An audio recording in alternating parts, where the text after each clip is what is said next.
This is Retro Sports Radio. Visit RetroSeasons.com for more sports history. Down the middle, strike one call. Senior arbiter Shag Crawford behind the plate. Chris Colacutis umpiring at first, Doug Harvey at second, John Kibler at third. And a breaking ball outside and low, 1 ball, 1 strike. Fisher's last time out, he was the winning pitcher against Juan Marichal for his 6th win of the year. Atlanta has been a tough opponent for Jack Fisher. Now the hard slider of swing and a miss, 1 ball, 2 strikes.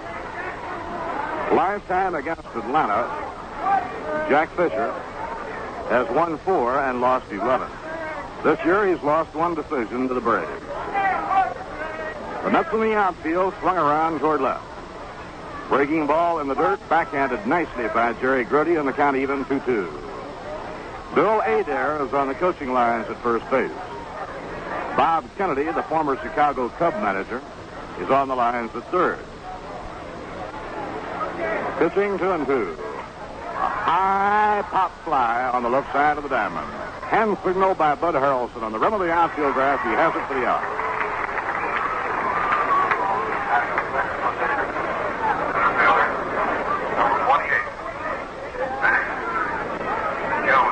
Center fielder Mac Jones won the opening game of the series for the Atlanta Braves with an opposite field home run hit in the 11th inning.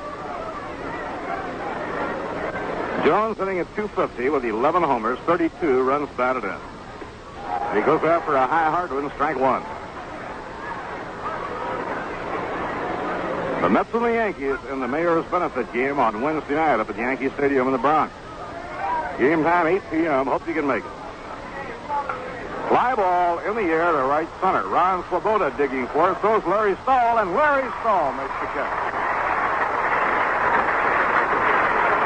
The ball hung in the air, but it was not hit very deep.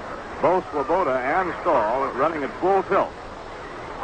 Stahl picked it off, running at full speed in shallow right center. The ball hung in the air, but it was not hit very deep. Both Swoboda and Stahl running at full tilt. Stahl picked it off, running at full speed in shallow right center. Now the all-star National League outfielder, Henry Aaron. Henry hitting .325, shares the home run lead with Houston's Jimmy Wynn. Each has 21. Line drive in the left field of base hit. He cracked the curveball. Tommy Davis up with it, plays the ball back in. Batting the 4th position, left fielder, number 43. A 2-out single left by Henry Aaron. Now Crane Brule moves over to hold against him defensively. And the batter is Rico Carty, the left fielder, hitting at .270. Carty has 10 homers and 37 runs batted in. And Fisher throws to first, not in time. Now the sun is breaking through the overcast, and the playing field is bathed in a bright sunshine. Down comes the pitch. Foul ball back to the screen. A 1-strike count on Rico Carty. The showers the weathermen had talked about as a possibility yesterday or early last night finally arrived after the Old Timers game was all over. The timing was absolutely perfect. The Flowers are thankful. Here's the pitch on the way. It's inside, 1 ball and 1 strike. And so are the Mets.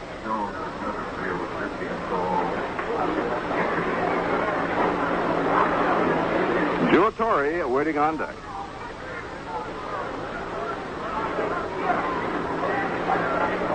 Many of the baseball people will be heading for the airport after today's game to fly to Anaheim, California for the All-Star game.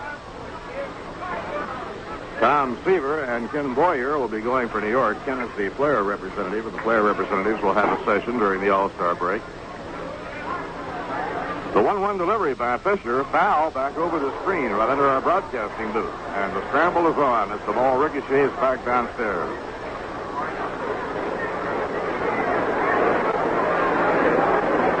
Henry Aaron, Joe Torre, and Denny LeMaster will be flying to Anaheim to represent the Atlanta Braves in the All-Star game.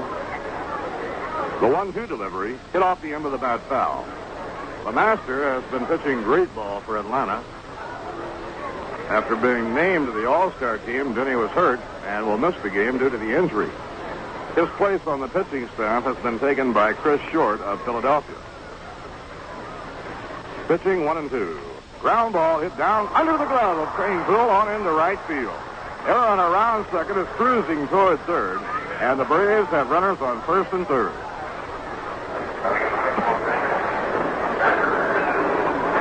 That's a base hit to right field by Rico Carty, a ball that most of the time I think Crane Poole would gut. He never touched the ball. It went under his glove as he went off to his glove side trying to get it. And suddenly, trouble jumps up in front of Jack Fisher here in the opening inning. Runners on first and third, 2 men down, and Joe Torre is the batter. And a drive into right, a base hit by Joe Torre. Here's Aaron down the line to score the first run of the afternoon. Galloping around to third goes Rico Carty. And the Braves, on 3 hits in a row, have taken the lead 1-0. Batting in the sixth position, third baseman, number 6, Boyer. For Joe Torre, his 39th run batted in.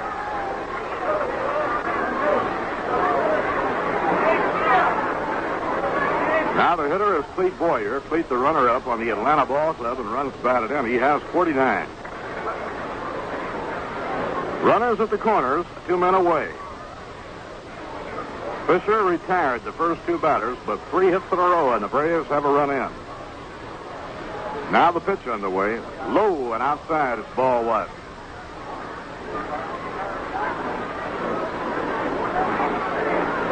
Now the phone has been answered down in the Mets bullpen by Harvey Haddix, and Dick Stolma starts to warm up. On a day like this, it doesn't take long to be warmed up. Here's the pitch on the way. Curveball over for a strike, 1-1. The old-timers used to say in baseball, on a day like this, Ralph, all you have to do is comb your hair and your arm's good and loose. For your comb, you can be ready. That's right. Hot and humid.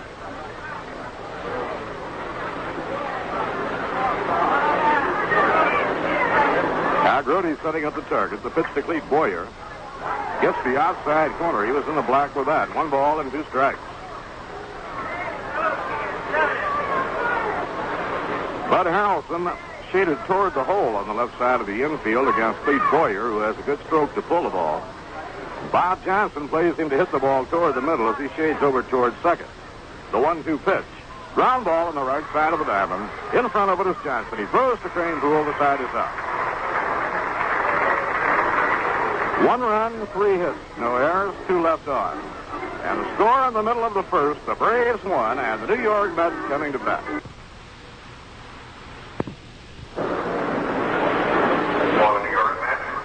Last of the first inning, New York behind 1-0. Bud Harrelson leads off against the veteran right-hander, Ken Johnson. Bud warmly received by the crowd here at His play at shortstop has been big league in every way. For the month of July, Bud Harrelson is now hitting .424. He now on the year is hitting .291, batting left-handed. Johnson swings out of his windup. The pitch, inside and low, ball 1. Quite a job by Bud Harrelson when you realize that he never batted left-handed in his life until spring training a year ago. Now he's hitting .291 in the big leagues left-handed. Pitch by Johnson off the outside corner. 2 balls and no strikes. There's far more right-handers than left-handers in the National League, and as a result, Harrelson is up about twice as much hitting left as he is right. The 2-0 delivery, and a drive hit toward the gap in left center field is sinking in for a base hit. And Harrelson takes the turn. He's on with a single to left center. Second position, center fielder. He's using that bat from the left side of the plate like a magic wand. The first part of the year, he was using a light bat, hitting left-handed. He went to a bigger bat, a 36-inch, 35-ounce bat. Just started getting that bat on the ball, and gee, Ralph, he's really guiding that ball around. Another nice thing about it is the fact that he hasn't been striking out. He seldom misses a ball. He's been fouling off the pitches that he swings at that he hasn't hit. The others he's hit into fair territory. He's only been striking out about once every 10 times at bat. Drive hit hard to left field by Larry Stahl. Racing back is Carty, and he one-hands the ball back on the edge of the warning track. Bud Harrelson has to scamper to get back. He was running on the play. Hard hit drive by Larry Stahl, run down in deep left by Rico Carty. Number 12. That brings up Tommy Davis.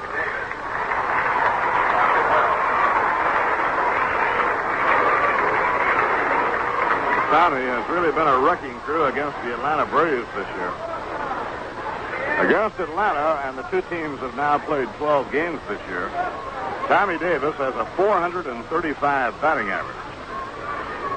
Against the Braves, he's had 20 hits in 46 times at bat and has driven in 12 runs against them in the 12 games. Here's the pitch on the way, and the breaking ball is outside. It looked like a knuckleball. Ball one. Ken Johnson, a veteran right-hander from West Palm Beach, Florida, pitching for Atlanta. He has a wide repertoire of pitches, including a knuckleball. He has won 8 and lost 4. He has a lifetime record against New York of 9 wins and 5 losses. And this year against the Mets, Ken Johnson, tall, side-arming right-hander, has won 1 and lost 1. There goes the runner. A ground ball hit down to first, bobbled by Alou, but he picks it up. Makes the play at first, retiring Tommy Davis, as Bud Harrelson moves over to second.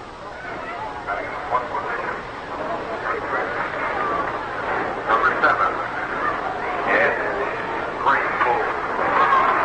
Eddie Cranepool, the cleanup batter, hitting at .313. Mets trail 1-0. We're in the last half of the first inning.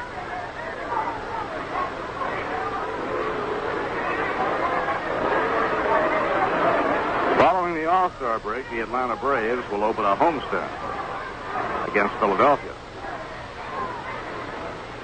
And a slow grounder into the dirt, foul by home plate. It came back up and struck the bat a second time. Following the All-Star break, the Mets play Cincinnati and St. Louis, then come right back to Shea for a 4-game series against the Houston Astros. A night game on Tuesday night, July the 18th. A doubleheader on Wednesday, July 19th, and that's Senior Citizens Day. And the rescheduled game on Thursday night, July the 20th. A swing and a foul tip as he goes after a knuckleball, and the count is strike 2. Thursday night, July 20th, will be batting helmet night. The boys and girls under 16 or under, receiving a replica of the Mets batting helmet as they come into the stadium. Bud Harrelson leads off second. He's the tying run. The pitch to Cranepool. A drive in the air to right field. Aaron, drifting back to the warning track, takes it for the out. The Mets had 2 drives hit deep to the outfield that were caught. No runs, 1 hit. No errors, 1 left on.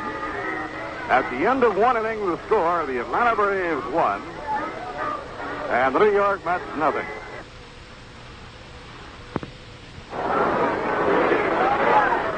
With Jack Fisher on the mound for New York, Dennis Menke is leading off in the top half of the second inning.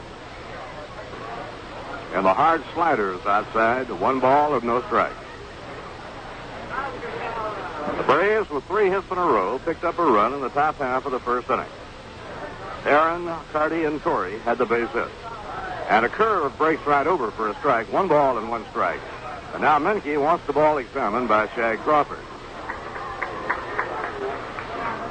And the ball is all right. It stays on the game.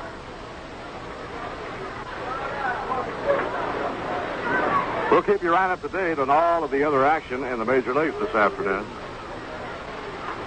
Foul ball. Look out, Ralph. Right over our head. Ricocheting back down into the field by Terrio. St. Louis won a big game last night on a home run in the 12th inning by Julian Javier. They beat the Phillies 6-4. Cardinals now have opened up a 3.5-game lead over second-place Chicago. Leo DeRocher's Cubs have now lost 6 straight games. The 1-2 pitch. Inside, it's 2-2. Baseball has always been a game of streaks. Cubs had a marvelous streak, winning 7 in a row, lost 1, won another 7.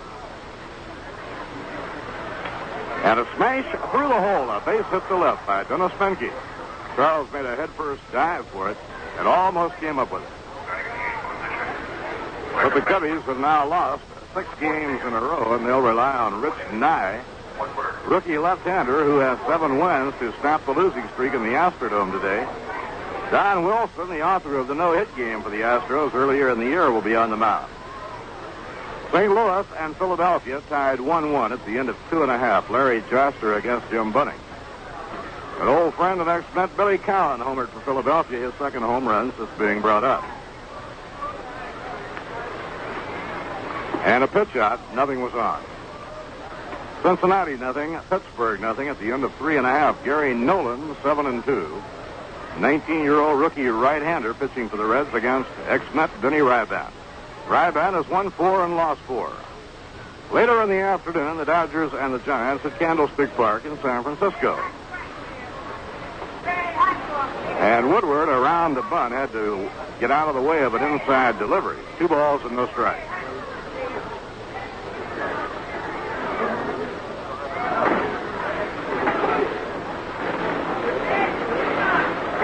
Later this afternoon, the Yankees and the Orioles will complete a suspended game, the second game of a doubleheader last night. There goes the runner, and it's a bloop hit down toward third, taken by Charles. All he has to do is throw to first for the double play. The Braves were playing hit and run, and Menke, I believe, Ralph thought that ball hit the ground and took a long high hop because he went to second and stopped there. He didn't know that ball did not bounce. You can't make an easier double play than that. One of the prime rules on a double play when you're on first base as a runner is that you take a look at that hitter so you know where the ball's going. And he certainly didn't do it because he didn't know that ball was in the air. He had to be told after he got to second and was standing there. 2 outs and nobody on. Ken Johnson, the batter. Breaking ball by Jack Fisher, low and outside, ball 1. When the second game at Baltimore last night was stopped because of the midnight curfew, it was the Yankees nothing and the Orioles nothing at the end of 6. Dillman Bouquet was pitching against Wally Bunker. That suspended game will be completed, and then the regular twilight game at 5:30 this evening. A 1-1 pitch to Johnson, low and outside, 2 balls and a strike. The Detroit Tigers have been making a lot of noise again of late. Dick McAuliffe has hit his 16th home run. It came in the first inning today, and the Tigers lead Boston 1-0 at the end of 2. Gary Pell against Earl Wilson. Washington 1, Cleveland nothing at the end of 4. First game of a doubleheader. Phil Ortega pitching against Steve Hargett. Minnesota at Chicago in a doubleheader. It'll be Cott and Horland in the first game. And the curve is popped up on the left side of the infield. Bud Harrelson on the skin part of the diamond makes the catch. The side is out. No runs, 1 hit, no errors, none left. At the end of an inning and a half, the Atlanta Braves won, the New York Mets nothing. Now here's a word from Rheingold.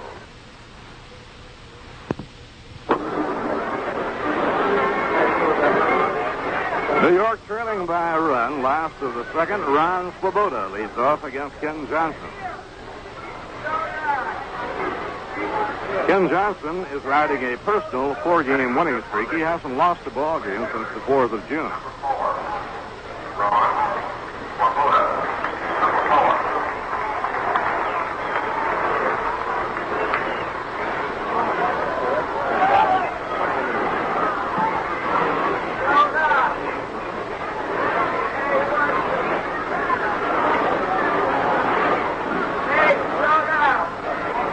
Ron hitting .259. Ken Johnson out of his windup. Ron Swoboda runs up and tries to bunt, foul the ball off against the foot of umpire Shag Crawford. Ron has really been making some circus grabs in that outfield for New York. He made another one last night.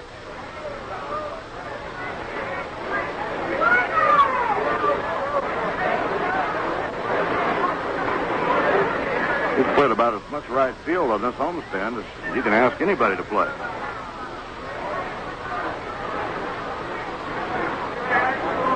Johnson's delivery, a slow curve, a swing and a miss, and the count is strike two. He bad-armed him with that.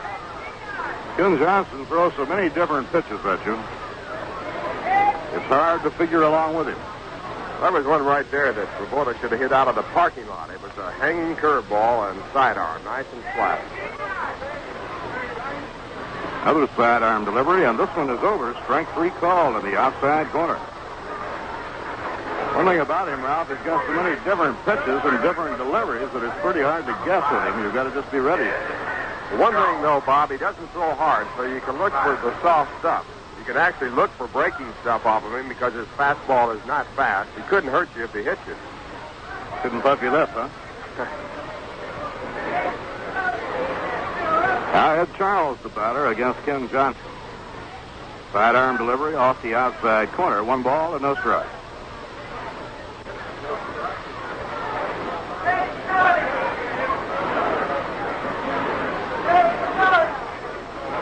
Bob Johnson, the on-deck batter.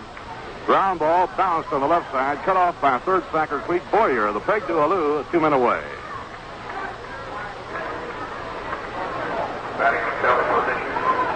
Two outs and nobody on. Johnson coming up. That's the Wrangle Chugga Mug. It's a wide-mouthed glass mug that holds 12 ounces of beer, and it even feels right when you pick it up. You know, we're selling them in handy cartons of 6. They're just about the handiest thirst quenchers in town. You'll find Chugga Mug on special display at your local stores in New York and New Jersey. Outside and high to Bob Johnson. 1 ball, no strike. This will be a busy ball club in Cincinnati as they open their next road trip with a twilight night doubleheader on Thursday night at Crosby Field.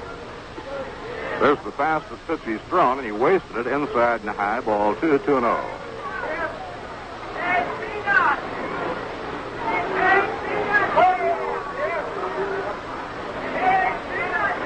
Yogi Berra coaching at first, and Salty Parker coaching at third. The 2-0 delivery. A check swing foul ball hit down the first baseline. Frank Howard has just hit his 23rd home run of the year. It came in the 5th inning with a man on. Washington leads Cleveland 3-0 at the end of 4.5. Frank Howard, Ralph, is really blossoming out. He's on his way to his biggest year by far. Well, they finally got him to spread out and quit striding, and that's been his biggest fault all his life, and he would never change. He finally has. Line drive hit by Bob Johnson. It goes over Minkey's head into left center field for a base hit. As big as he is, he doesn't need to stride much, does he? You remember players like Gus Ernie, they spread out and didn't stride. Vern Stevens.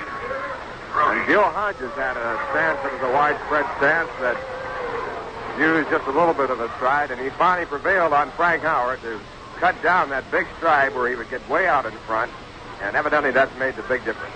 If a slugger has a hit in his swing, spreading out is just about the best thing he can do to doctor that, isn't it? It'll keep your balance, and that's what you're looking for. Jerry Grody is the batter against Ken Johnson, and he takes inside, ball 1. Braves 1, Mets nothing. We're in the last of the second.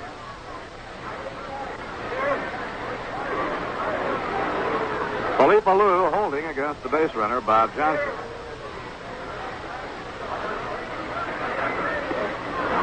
He had Jerry fooled. He tried to hold up on the swing, but he had gone too far. And the count is even. 1 ball, 1 strike.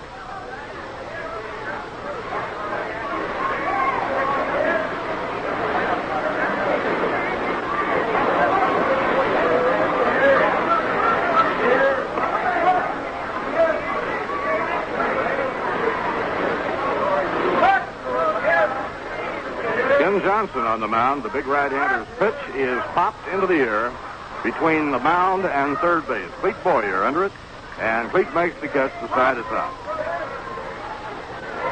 No runs, 1 hit, no errors, and 1 left on. And at the end of 2 innings, the Atlanta Braves won, the New York Mets nothing. Now we go to the 3rd inning here at Shea Stadium. The Braves in front, 1-0. And Philippe Alou comes up to hit against Jack Fisher. Coming up to follow all the action for you, Ralph Kiner.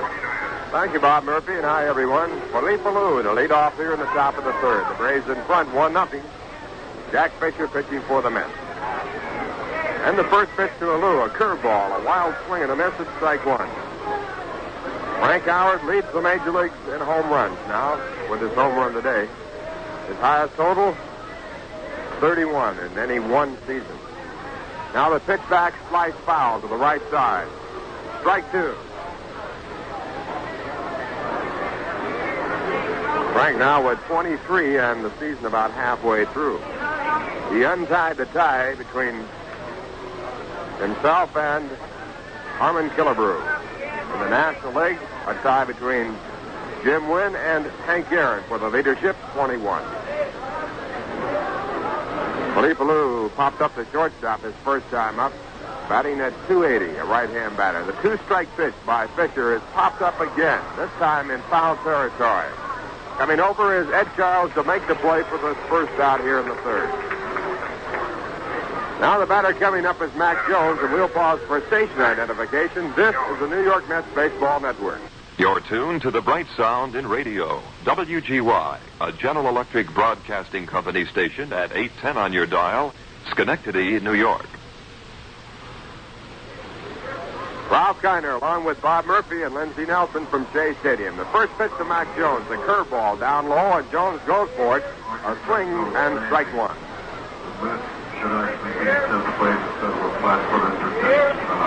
Braves won, so that's nothing.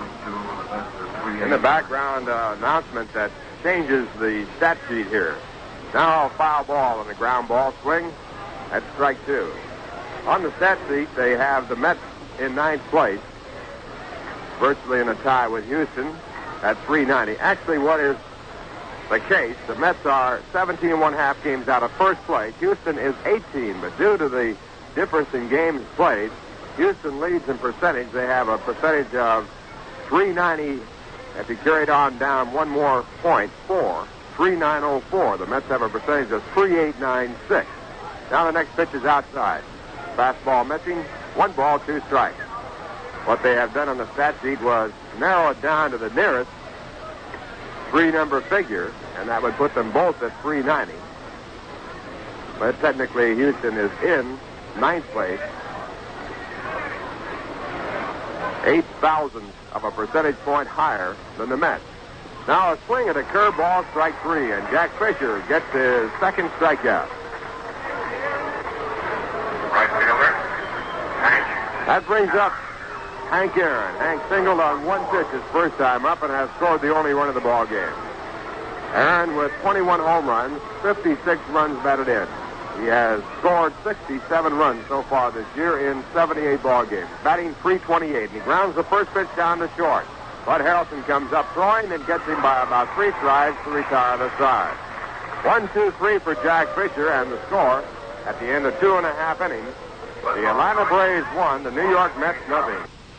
Whether you're buying your first or 10th car, it's time you became a smart car buyer and joined the ranks of the thousands of satisfied customers who shop Armory Garage, Central at Colvin and Albany. Now, here are the 3 basic rules for the smart car buyer. Select the model you want. Then, 1, compare quality.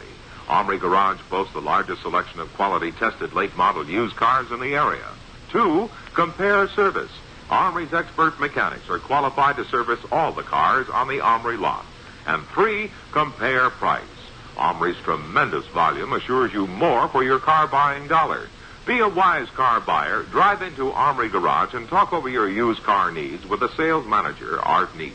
Let him introduce you to Armory's easy terms.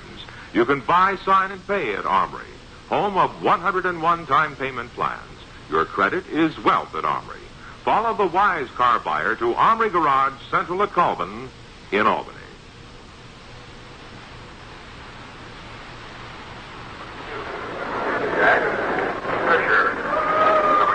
Bottom half of the third, the Braves in front 1-0, and the Mets coming up. Jack Fisher, the leadoff batter for the Mets, batting against Ken Johnson. Johnson has given up no runs. He has allowed 2 hits while striking out 1. First pitch to Fisher, a breaking ball outside, ball 1. Jack has 3 hits this year and 35 times up. He's batting .086.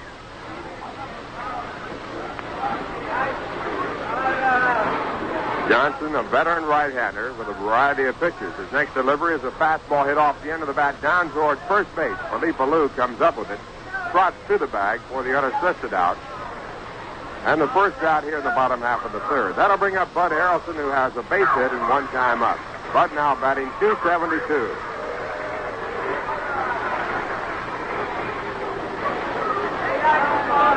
Bud's base hit was a looping line drive into left center. Right now, Rico Carty in left field has moved to about 8 steps from the foul line, and that is a little hard to believe that he can play there for him because he's not giving himself a chance on a ball hit into left center field. Now they're moving him a little bit further away from the foul line. He's actually protecting foul territory more than fair. Now a line drive over short in that hole. It might go for extra bases. The center fielder has to knock it down in left field. He doesn't get it. And Harrelson goes into second.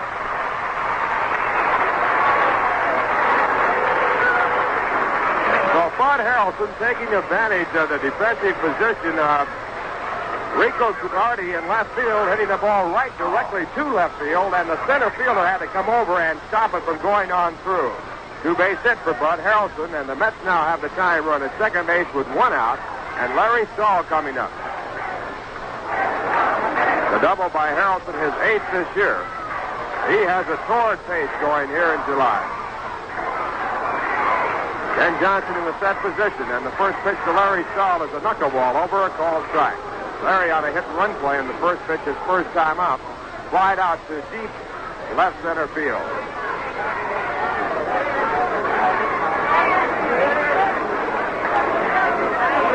In the month of July, Harrelson has been red hot. The pitch back to the plate is outside. Again, the knuckleball, it's 1-1. He has had 16 hits and 35 times up. He's batting .457.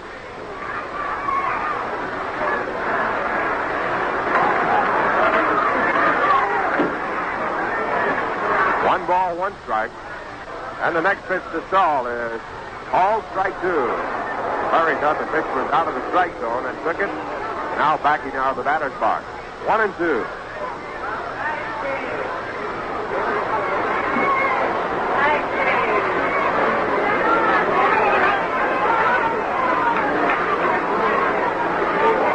Now Johnson checking out the signs from Joe Torre. In the set position, and the pitch. It is popped into left center field, moving to his left side. With time to get to the ball is Rico Carty. He makes a one-hand catch unnecessarily, and then throws the ball in, and Harrelson, who was halfway down the line, goes back to second. Now with 2 men out, the batter will be Tommy Davis.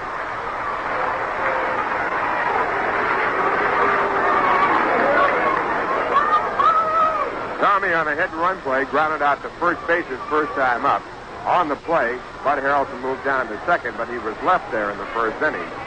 Now he's out at second base for Tommy Davis, with 2 men out here in the bottom half of the third. And the first pitch to Tommy, swing and a miss, strike 1. Tommy has hit safely in his last 7 ball games without one here in this one. That was a 11 for 27 stretch, 407 batting average.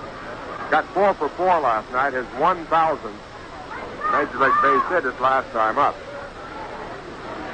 He is the leading batter against Atlanta with 20 hits and 47 times up, and he has driven in 12 runs against the Braves. 12 runs batted in 12 ball games played. Now a high knuckleball. Tommy takes it, ball 1. 1 ball and 1 strike. Mets have won 6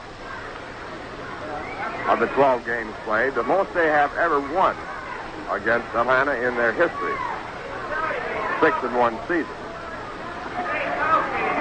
They have done that twice before. Now a knuckleball full foul on the line into the stand. So the Cat now up to 1-2.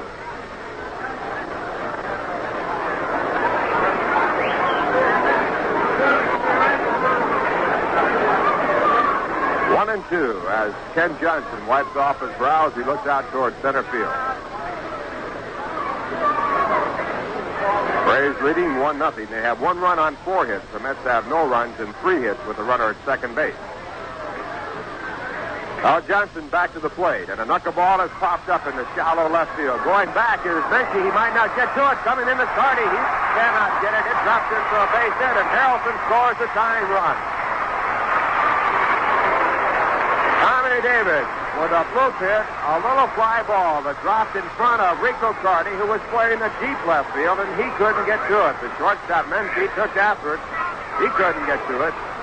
And Tommy Davis picked up his 42nd run batted in, his 13th against the Atlanta Braves in 13 ball games now. And the batter coming up is Ed Kranepool.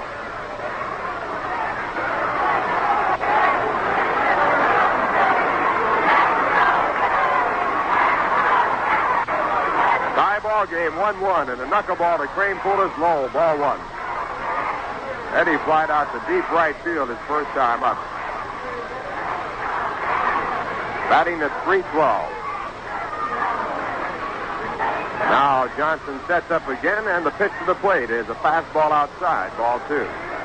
2 balls, no strikes. Right now, Rico Carty in left field is playing a very deep left field against the left-hand batter.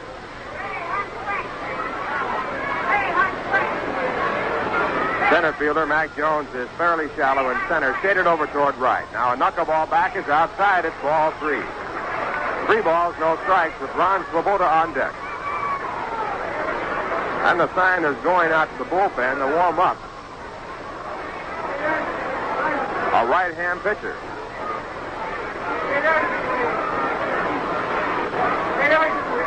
Three balls, no strikes. Kranepool takes the next pitch outside. It's ball 4. And Johnson walks Kranepool. That moves Tommy Davis down to second base in scoring position, puts runners at first and second, and brings up Ron Swoboda. Number 4. Jay Ritchie, a right-hander, is now warming up in the bullpen for the Braves.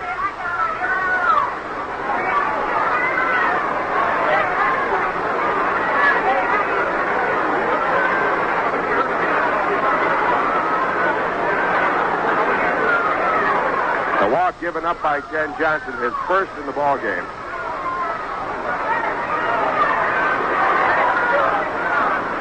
Ron Swoboda was struck out on a knuckleball. He got caught looking his first time up. Batting .257. And the first pitch to him is a knuckleball that is too low for a ball.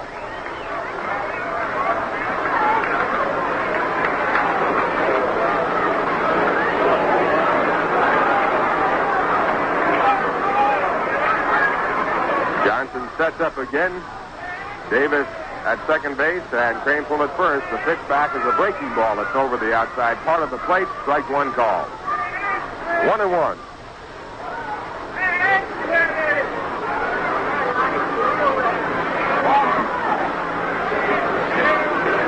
Now Johnson again a look at second.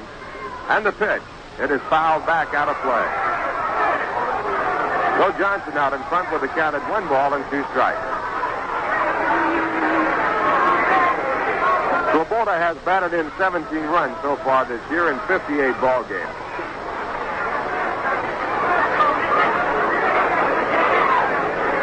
He's had 5 home runs.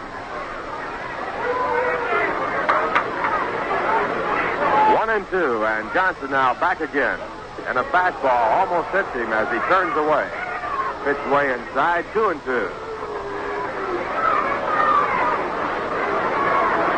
That pitch spotted in there on purpose.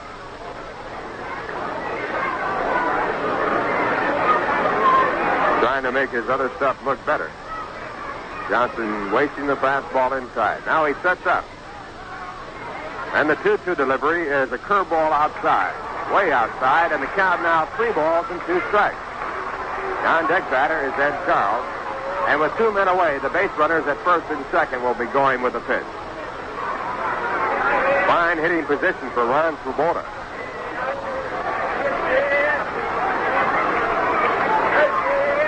Now Johnson sets. The runners go. The pitch of the curveball hit out toward left center field. Not too far. Going over is the center fielder, Mac Jones. He makes the catch to retire the side. In the inning, the Mets tied up, getting 1 run on 2 hits. No errors, and 2 men were left on. And the score at the end of 3. The Braves won, the Mets won. A new ball game as we go to the top of the 4th. It's 1-1, and the first batter up, Rico Carty. 23. Rico with a base hit to right field, his first time up. Batting .274 with 10 home runs and 37 runs batted in. Stands with that high bat position. And the first pitch, a curveball, and it breaks over as Carty breaks away from the plate. Strike one. Jack Fisher, pitching for the Mets, has given up 1 run, allowed 4 hits. He has struck out 1, walked none. And the right-hander back with a sidearm slider that's outside. 1 ball, 1 strike. It'll be Rico, Carty, Joe Torre, and Clete Boyer for Fisher here in the 4th.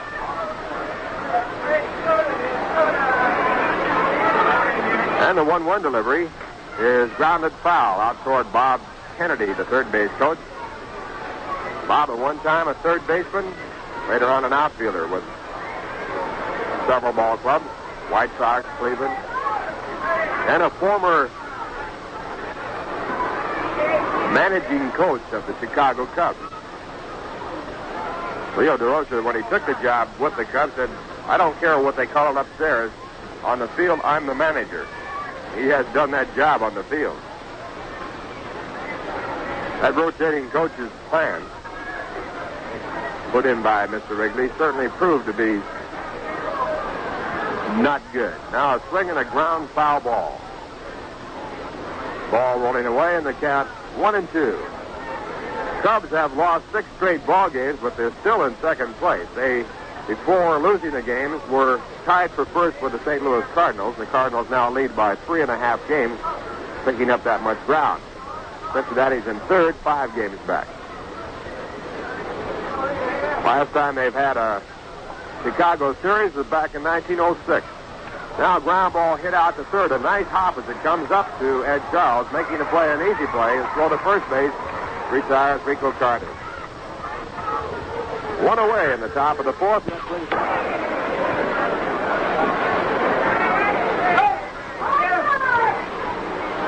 Fisher checks at second base and comes back to the plate and misses with a slider down in the dirt. It's backhanded by Grody. Good play by Jerry, and the count 1-1. Ball checked out by Shag Crawford and thrown out of play.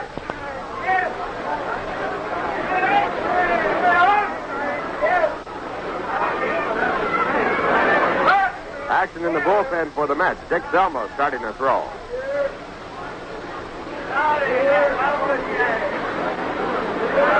One ball, 1 strike. Fisher back again. And a slider pops up on the second base side. Bob Johnson goes out to make the call. Svoboda runs him off and makes the catch. Troy goes back to second base. Boyer back to first. And with 2 men out, the batter coming up, the second baseman, Woody Woodward.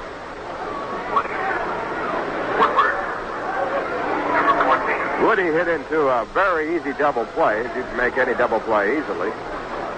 On a hit-and-run play, with Menke on at first base, Woodward hit one right off his hands, a soft little pop fly to third.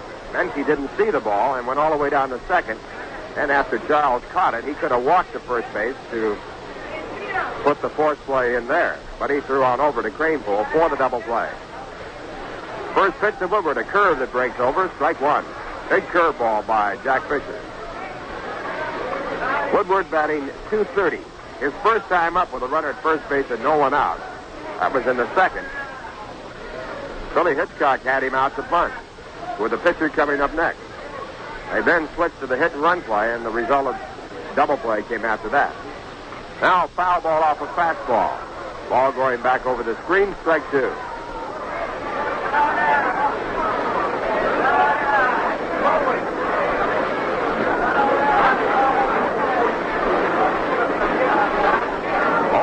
With 2 men out, top of the 4th inning, a 1-1 ball game. Runners at first and second. And the next pitch is hit off the hands just like the last one, only in foul territory.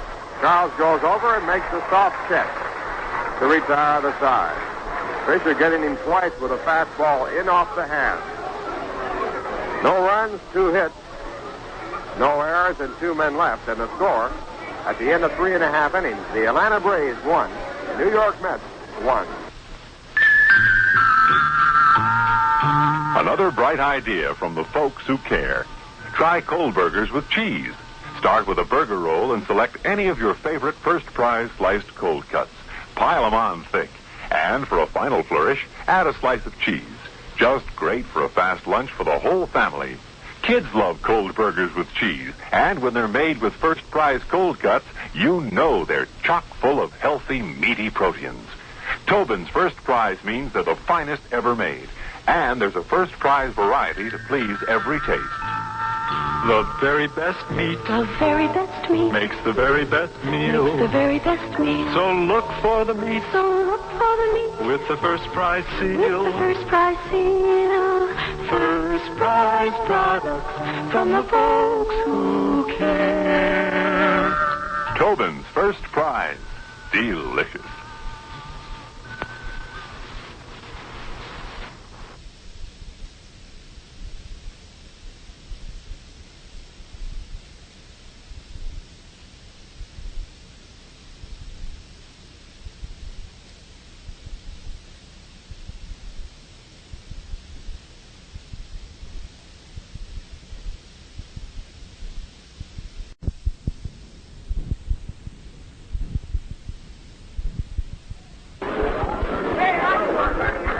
Bottom half of the fourth, the Mets coming up. Ball game tied at 1-1. And the first batter for the Mets will be Ed Charles. Ken Johnson, the pitcher for the Braves, has given up 1 run and allowed 4 base hits. The Mets tying up the ball game in the bottom half of the third. Ed Charles, a right-hand batter, in the first pitch, a curveball over the outside corner, strike 1. Ed grounded out the third his first time up. He's batting .273. Pirates have scored a run in the bottom half of the fifth. They lead Cincinnati 1-0.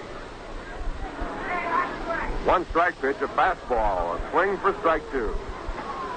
At the end of 4.5 innings, the Cardinals won, Philadelphia won. 2 games in progress in the National League, along with this one.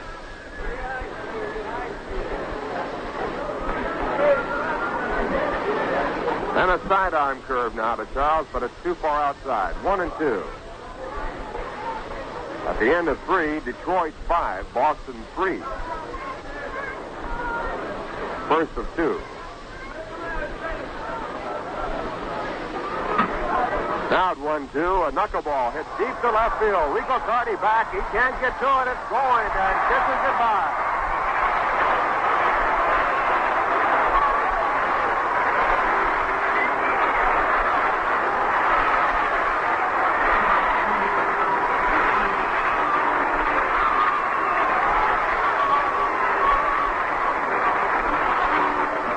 Charles with his 3rd home run of the year, and the Mets have broken the tie. They lead 2-1. Ed got his first against the Cubs in Chicago against Ray Culp. He got his second against San Francisco against Juan Marichal, and now his 3rd in the National League against Ken Johnson. That'll bring up Bob Johnson, who singled his first time up. And he tries to bunt it, but it goes foul, strike 1.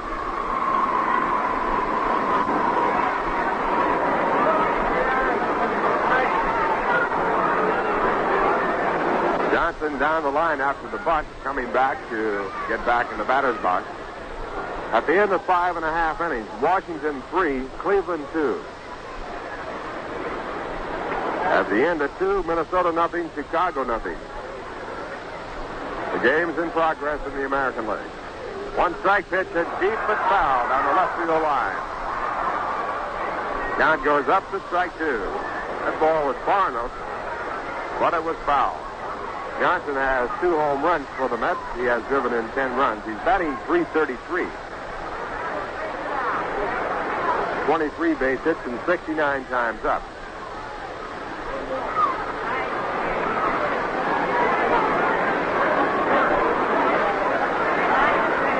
And the next pitch is swung on and missed, a curveball, strike 3. And Ken Johnson gets his 2nd strikeout. That home run given up by Ken Johnson, the 12th that he has given up this year. Now the batter is Jerry Grody.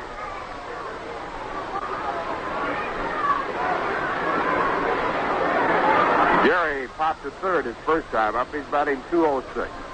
Mets leading 2-1 on the home run by Ed Charles here in the bottom half of the 4th. And the first pitch over the outside corner, a called strike. Action in the bullpen for the Braves. Ramon Hernandez, the left-hander, along with Jay Ritchie, a right-hander, warming up for the Braves. One strike pitch, a knuckleball swung on and fouled. Ball getting away from Joe Torre, going back away. Strike 2 count.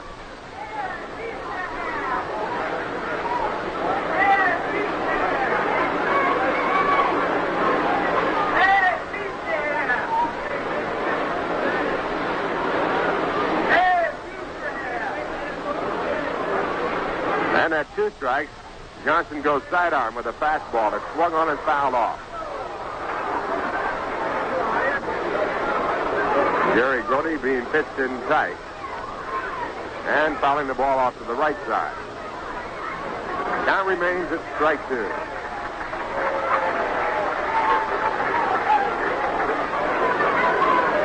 And now Ken into the windup and sidearm again. This time a curveball. It's pulled foul. Grody way out in front, pulling the ball foul over toward the stands. The ball hitting and going out on the field.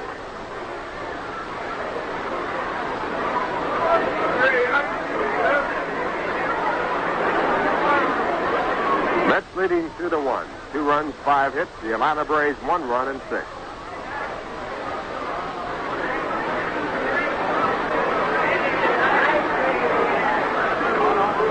And now Johnson ready to go. And the pitch to Grody is a sidearm curveball that swung on and missed. Strike 3. 2 strikeouts in a row, and with the Mets in front 2-1, Jack Fisher comes up, and we'll pause now for station identification.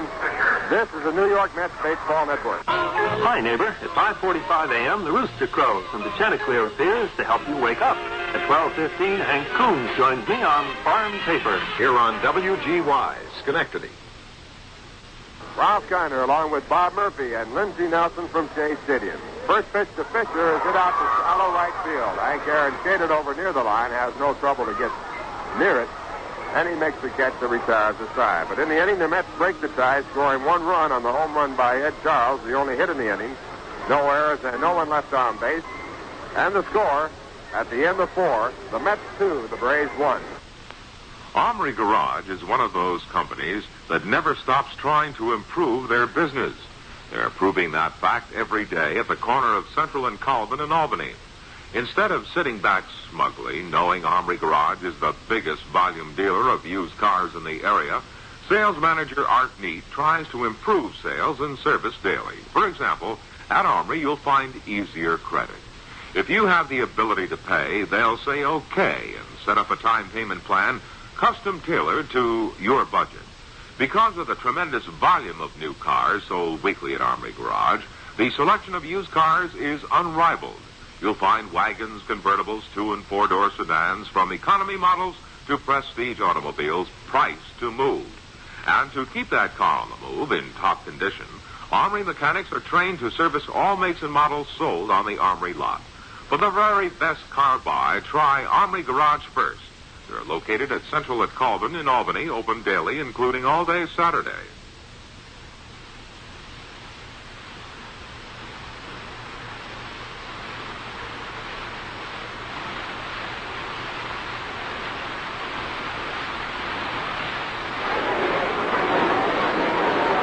Ken Johnson leading off against Jack Fisher in the 5th inning. He hits the first pitch back up the middle for a base hit. Ken Johnson lashing out at Fisher's first delivery, and he's on with a clean single to center field. Barrios now has 7 hits. And the leadoff batter, Felipe Alou, is coming up. Alou has popped to short and fouled out to third.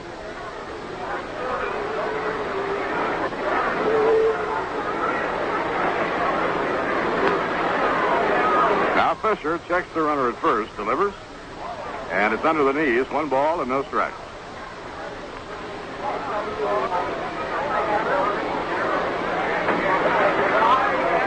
Center fielder Mac Jones, the on-deck batter. Then Henry Aaron. And a curveball for a strike, 1-1.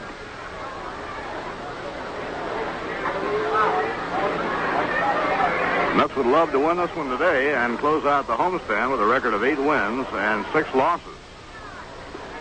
All 5 teams appearing on the homestand, top contenders in the National League. Foul ball hit down the third baseline, no play. 1 ball, 2 strikes.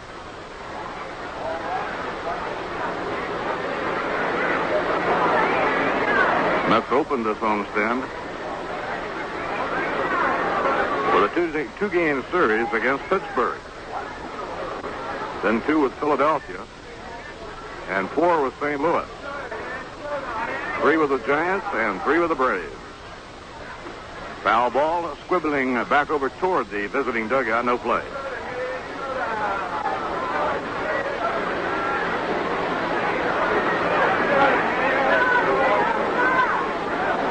New York 2 runs, 5 hits, no errors. Atlanta 1-7-0. The ball game in the top half of the 5th inning. Ken Johnson on first, nobody out. The pitch to Alou. A drive well hit to deep left field. Tommy Davis chasing back. It may go. It is gone. A 2-run homer. The Braves take the lead on the 9th home run of the year by Philippe Alou. A line drive he pulled to left field that cleared the bullpen area and landed just under the auxiliary scoreboard.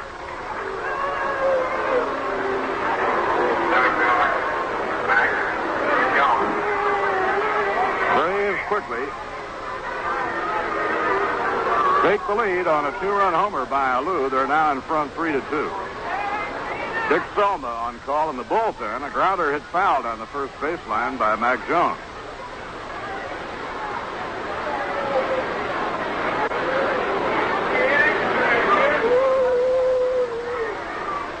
Ninth home run of the year for our leadoff batter, Philippe Alou. Mac Jones has flied to center and been struck out, 0-for-2. He takes a fastball high, 1 ball, 1 strike.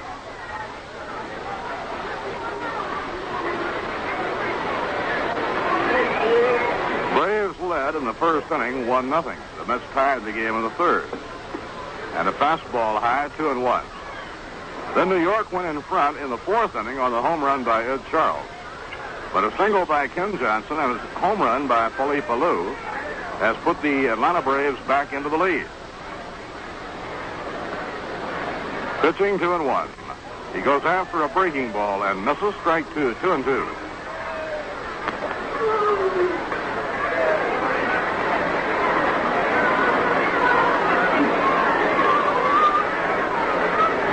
Now Fisher's 2-2 delivery. Grounded foul at right straight back. Count remains the same, 2-2. Henry Aaron on deck and then Rico Carty.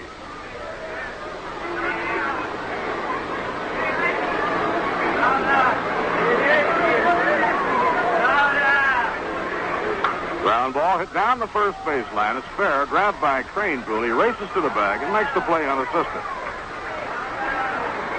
1 out, nobody on. The number 3 hitter, Henry Aaron, coming up. Aaron single to left in the first. Was thrown out by Bud Harrelson in the 3rd inning. So Aaron has 1 for 2, batting at .329.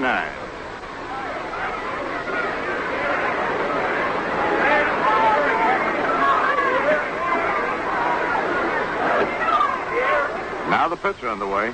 Long drive, deep to left field. Back goes Davis. He jumps, and he makes the catch.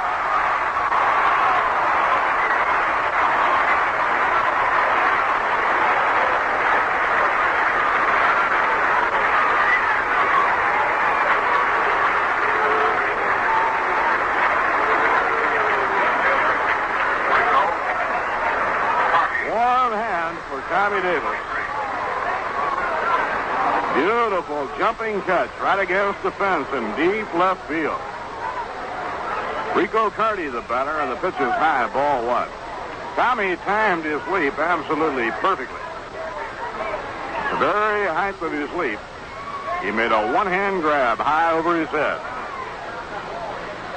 And it's in for a strike, 1 ball and 1 strike.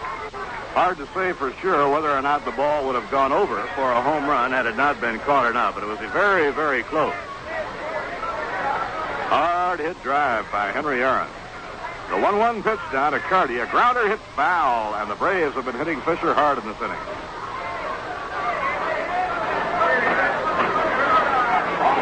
Two outs and nobody on. The Braves lead 3-2. We're in the top half of the 5th inning. 19-year-old Gary Nolan and Dennis Ryaband are hooked up in an interesting pitching duel at Pittsburgh. The Pirates lead Cincinnati 1-0 at the end of 6 innings. St. Louis won, Philadelphia won at the end of 5. Larry Jaster against Jim Bunning, a home run by Billy Cowan. The 1-2 pitch now to Carty, a swing and a miss. He struck him out. Side retires. 2 runs, 2 hits. No errors, none left on.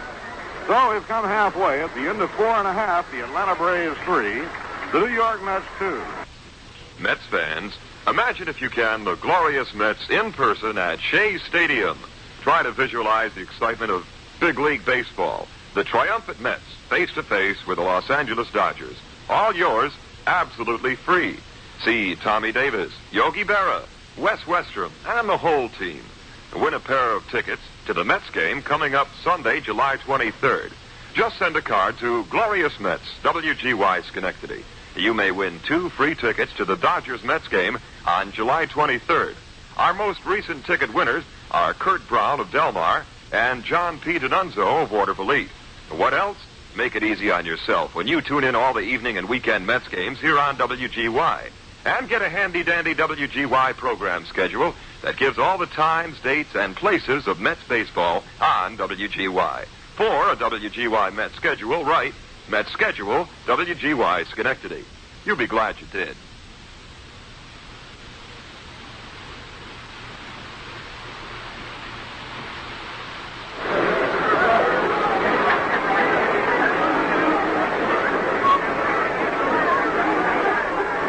Last of the 5th inning, New York trailing by a run. Bud Harrelson with 2 for 2 will be looking for his 3rd hit of the game as he leads off against Ken Johnson. And Bud with his 2 for 2 has now raised his batting average to .275. And for the month of July, Bud Harrelson is now batting .455.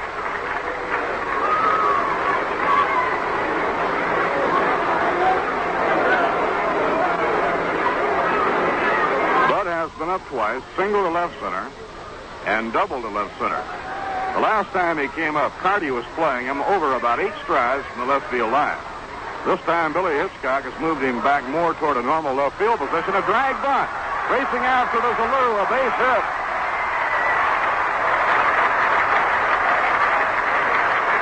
Bud Harrelson is 3 for 3 with a beautiful drag bunt. Everybody went for it. They had no chance at all to get Harrelson.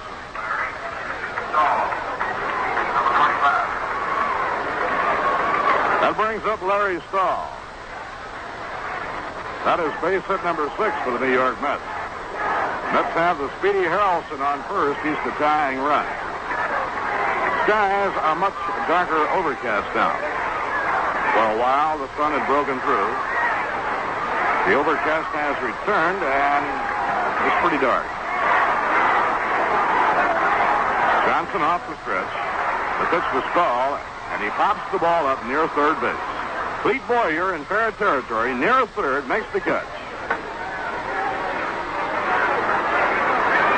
1 out and 1 on. Tommy Davis coming up.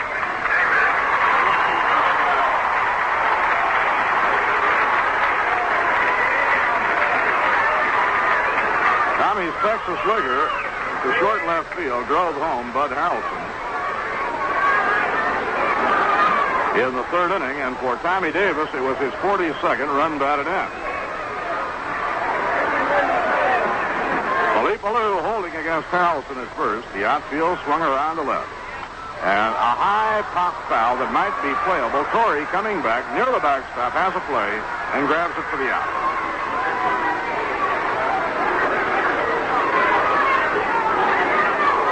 Two outs and 1 on. Eddie Craneville coming up. Eddie has lined the ball hard to Aaron in right field and reached on a walk as they pitched around him his last time at bat.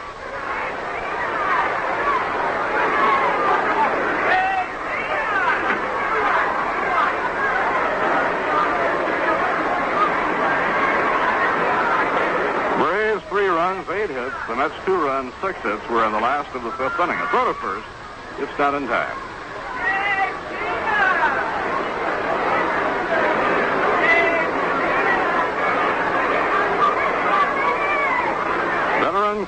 Johnson has won 8 and lost 4. A knuckleball a little bit high, 1 ball and no strikes. Johnson has been in an excellent pitching groove. He hasn't lost a ball game since the 4th of June, and he has won his last 4 decisions. The outfield deep and around to right. The runner goes. Here's the peg by Torrey. The slide. Save. He stole second.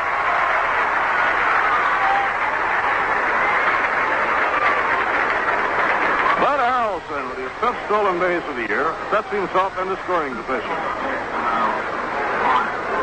Now the tying run is on second. 2 balls and no strikes to Eddie Craneboom.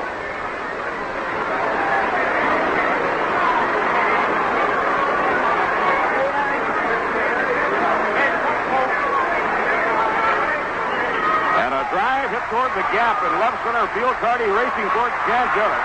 Has to play it on a hop. In to score is Bud Harrelson. The game is tied.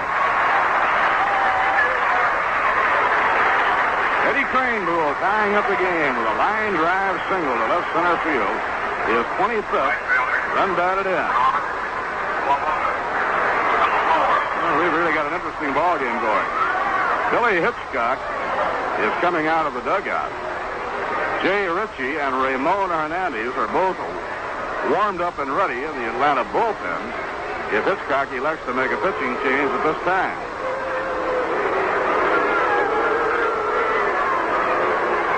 The Mets trail 1-0 at the end of the first. They tied the game in the 3rd inning when Tommy Davis brought home Bud Harrelson. The Mets took the lead in the 4th inning on a home run by Ed Charles. But in the top of the 5th inning, a 2-run homer by Philippe Alou put Atlanta back in the lead, 3-2. Now the Mets, on a bunt single by Bud Harrelson, a stolen base, and a timely hit by Eddie Craneboom, have tied the game. Johnson will stay in.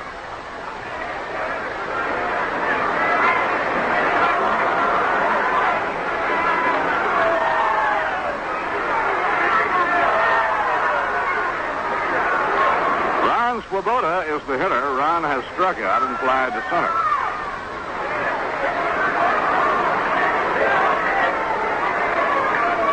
Bud Harrelson, with his 3 for 3, hitting left-handed against Ken Johnson here this afternoon, is now hitting .303 on the year, batting left-handed. And a foul pop-up behind the plate. Torrey is under it waiting.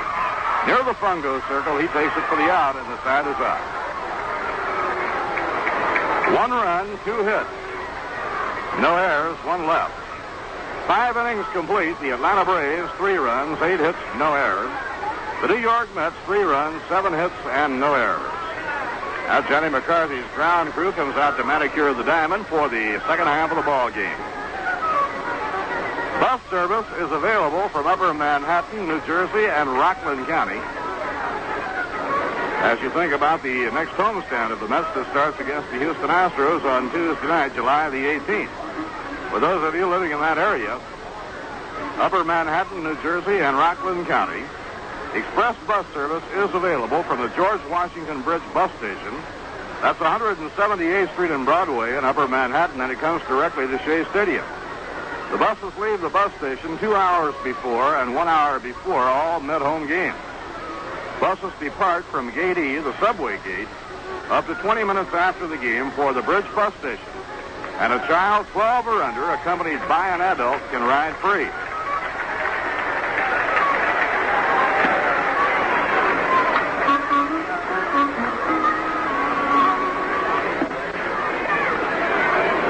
They go to the 7th inning at Forbes Field in Pittsburgh with the Pirates leading Cincinnati 1-0.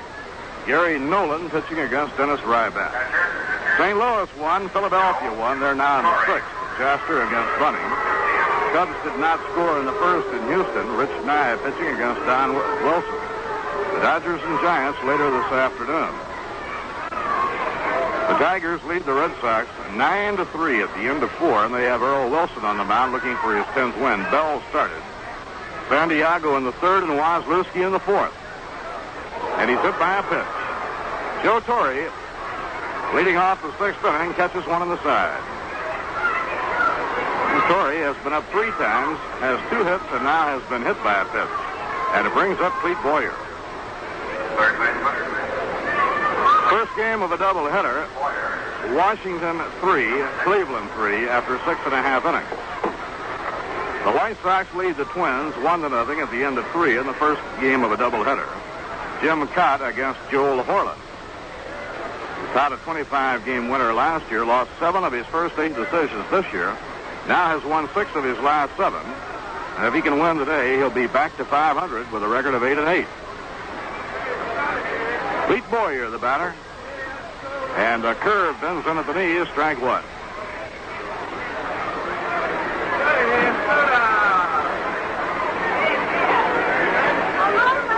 Manager Wes Western has Hal Renniff warming up in the bullpen. Selma had the long man assignment, and now as we get to the 6th inning, Hal Renniff is up. Sidearm curve hit foul down the third base line, strike 2 to Clete Boyer. Clete has 1 for 2. He singled his last time up.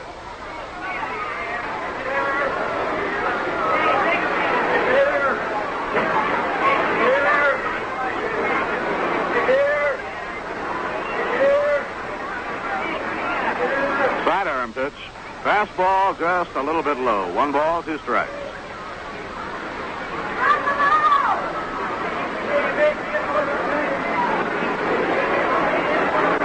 St. Louis picked up 2 runs in the top of the 6th inning at Philadelphia. The Cardinals lead the Phillies 3-1 after 5.5. They lead the second-place Cubs in the National League by 3.5 games. And a fly ball hit deep to right center. Swoboda going at full speed, way back. Running one-handed catch. He slips and falls, gets up, fires the ball back in. Another beautiful play in the outfield by Ron Swoboda.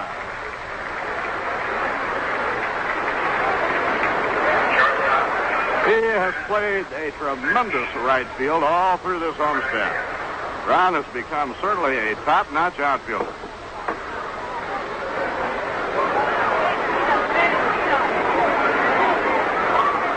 Ball was hit all the way to the warning track. It was hit about 390 feet in right center.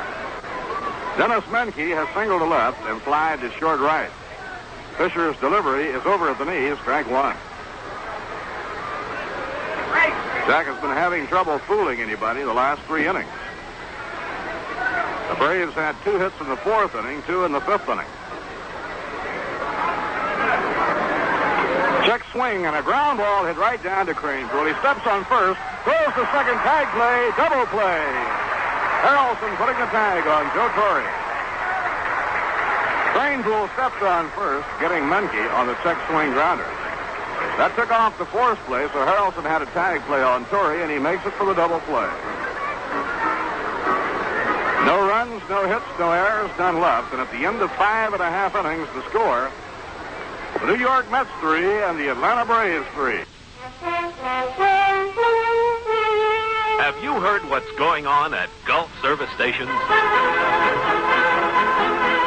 It's Big Tire Days at Gulf. Gulf dealers are now featuring outstanding values on all Gulf tires.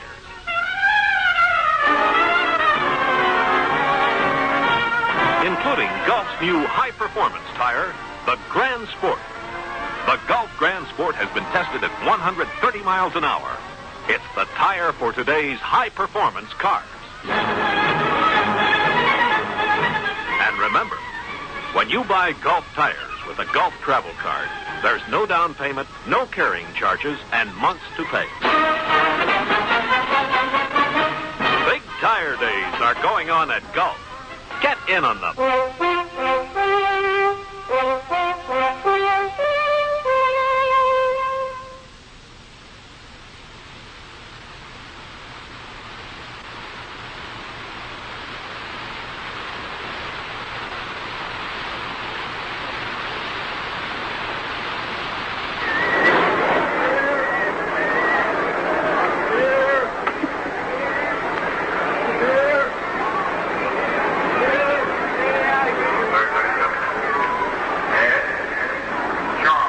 Nelson, do you have the top up or down on your car? Robert, I put it up because I listened to that man who said possible. It is beginning to appear quite possible. That's what it's beginning to appear. I was a little worried because if you left it down, you might be driving yourself a mobile swimming pool. The special policeman called it a roller skate. Ground ball hit down the third base line. Strike one to Ed Charles. It may not rain a lick, but it certainly looks like it has a chance. Charles homered his last time up, his third of the year, and the home run put New York in front 2-1. Braves went in front on a Lewis 2-run homer, then the Mets tied the game in the home fifth inning. Ken Johnson's pitch hit on the ground to shortstop, fielded by Dennis Menke. The overhand peg to Philippe Alou is in time for the out.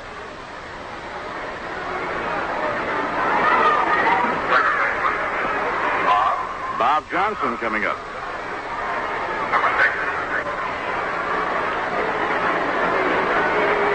We have had some marvelous baseball on this 14-game homestand. The Mets have won 7 and lost 6, and we have another good game going today. Breaking ball off the outside corner, 1 ball and no strikes. After winning the first 2 games of the Giants series, the Mets lost the last game of that series 2-1. Lost the opener of this Atlanta series 3-2 in 11 innings. Bounced back to win behind the strong pitching of Tom Seaver last night. Foul ball, back over the screen, no play. 1 ball, 1 strike to Bob Johnson. Johnson has singled the left center and been struck out 1 for 2.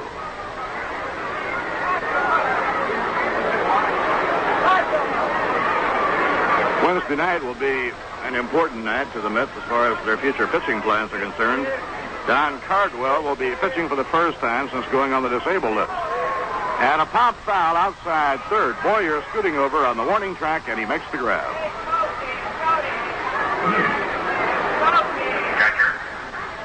Don Cardwell has been sidelined since the 3rd of June. He had an elbow ailment. The elbow was drained. He was placed on the disabled list. And then after he started to try and get himself going again, when the elbow started to clear up, he developed tendonitis in his shoulder. Jerry Grody has popped to third and struck out. Ground ball hit down to third. Boyer grabs the hop. Throws from deep behind third, and the side is up. Very strong 1-2-3 inning by Ken Johnson. No runs, no hits, no errors, and none left. At the end of 6, the Atlanta Braves 3 and the New York Mets 3. And Lindsey Nelson will be with you in just a moment to detail the play. Right now, here's a word from Rheingold. There's a guy in New York who has a ball. It's made of iron and it weighs 2 tons. He bounces it against buildings, and the walls come tumbling down. Well, I'm what they call a ball man. There are just actually 50 of us around, and 5 really good ones. I mean excellent. Well, you see those 3 walls there? I can knock all 3 of them off in one swing, and still put the ball down on a postage stand. You know, what was it, about 3 weeks ago, I got a call. The guy needed me on a Monday, and I had a job. So it's kind of flattering. The guy held up the construction for a week until I was available. If you're going to throw your weight around in New York, you really got to know what you're doing. Same thing's true of beer. There are 302 beers trying to make it in New York today from all over. But only one beer has made it to the top. The rich, dry lager, Rheingold. Rheingold. In this town, either you have it or you don't. Second baseman, Woody Woodward. Now the Atlanta Braves come up in the 7th inning, and it's the number 8 man in the batting order, Woody Woodward. He is a right-hand batter facing right-hand pitcher Jack Fisher. Bob Shaw is throwing down in the Met bullpen. Left-hander Dick Kelly is throwing in the Atlanta bullpen. Now here's a curveball in for a called strike 1. Through 6 innings.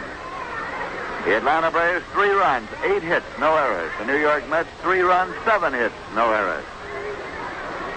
Strike 1 pitch to Woody Woodward. Low and away, it's 1-1. Today's baseball quiz. Since 1900, 3 pitchers have been 20-game winners playing in both leagues the same season. Can you identify 2 of the 3? 1-1 pitch, swung on and hit high into the air, back is third, drifting toward the stands, and might be playable. Harrelson is right there, and Charles makes the catch. Just in front of the cylinder on which the tarp is rolled up against the barrier in front of the field boxes. And now, Tito Francona is coming out to bat for Ken Johnson.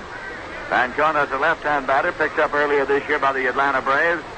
From the Philadelphia Phillies, he is hitting .267 with 3 homers and 8 runs batted in. Francona batting for Johnson. Batting for Johnson. So Ken Johnson is out of the ball game after having pitched 6 innings, in which he gave up 3 runs on 7 hits, struck out 3, and walked 1. The man throwing in the bullpen is Dick Kelly.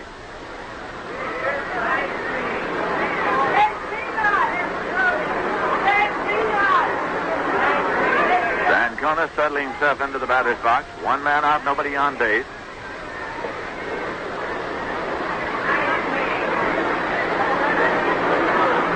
Jack Fisher, with his no wind-up delivery, starts to work, and Francona backs out. So Fisher breaks off the delivery.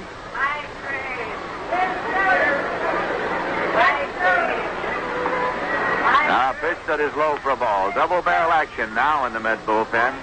Right-hander Hal Runneth. Left-hander Don Shaw. 1-0 pitch to Francona. Hit deep to center field. It's way back there. And Stahl goes to the warning track and hauls it down. Ball is hit over 400 feet to straightaway center field. 2 men out, nobody on base, and Philippe Alou is coming up.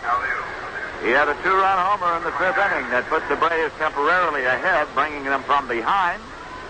Since then, the Mets have scored the run that tied it at 3-3. Alou is 1 for 3 for the afternoon, hitting .282 for the season. Here's a pitch foul back and out of play. Count of strike 1. The answer to the baseball quiz, the 3-2 league 20-game winners in the same season were Joe McGinnity. Here's a swing and a base hit into center field for Philippe Alou. Larry Stahl up, returns it to the infield. Joe McGinnity, 21-18 in 1902. Pat Flaherty, 21-11 in 1904. And Hank Baroy, 21-7 in 1945, when he split the year between the Yankees and the National League pennant-winning Chicago Cubs. Now the Braves have a runner at first on Philippe Alou's single to center. 2 men out, and Mac Jones is coming up. He's nothing but 3, left-hand batter.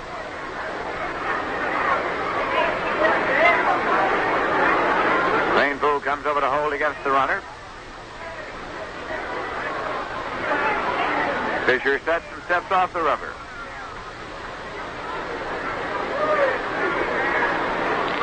Breaking pitches outside for a ball. Fisher has struck out 2 and walked none this afternoon. The hit by Philippe Alou was the 9th off Fisher.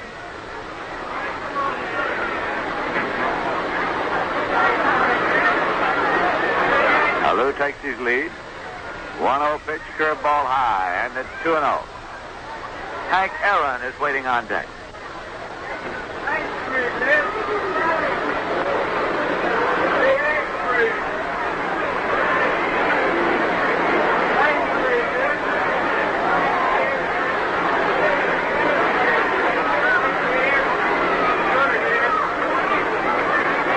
Fisher sets up and throws to first. Not in time. Alou is back safely.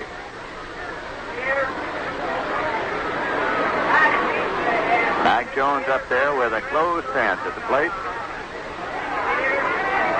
Fisher again throws to first, and Alou is back safely. Trying to keep a short haulder, figuring that Alou might very well be going on a 2-0 pitch. They might very well play hit and run. With the score tied 3-3. Now the 2-0 pitch swung on and fouled off. He wasn't going. It's 2-1.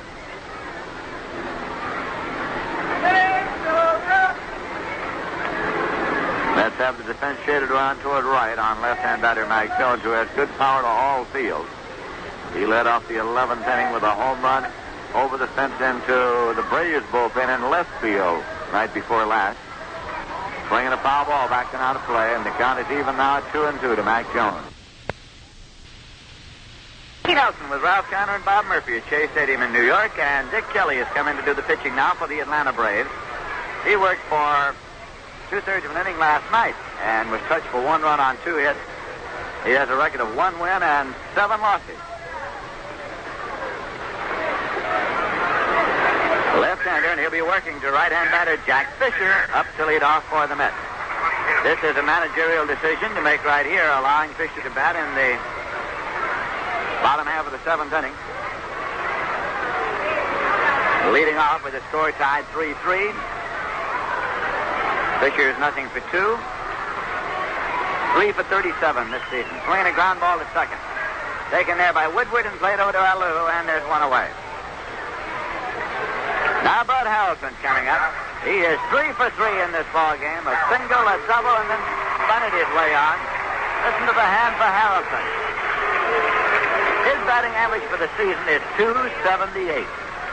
He turns around now to bat right-handed against the left-hander Dick Kelly. He's a switch hitter, so he's been batting left. His left-handed batting average for the season is .303. Pitch is in for a call strike. His natural side is batting right-handed. Kelly started him off with a fastball.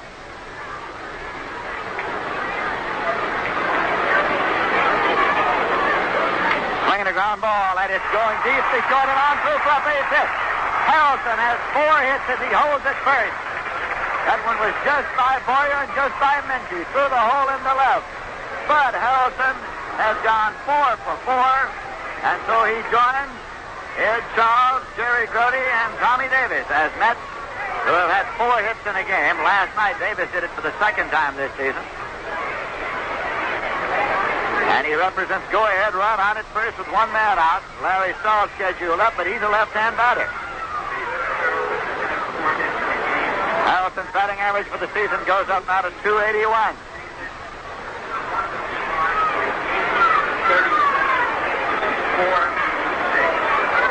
We're going to get Tommy Reynolds batting for Larry Stahl.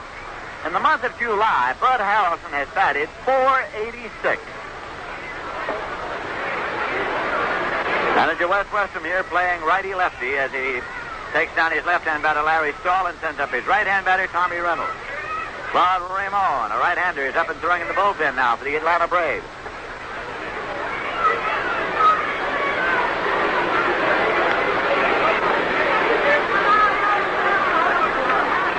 Reynolds hitting .187, 2 homers and 4 runs batted in.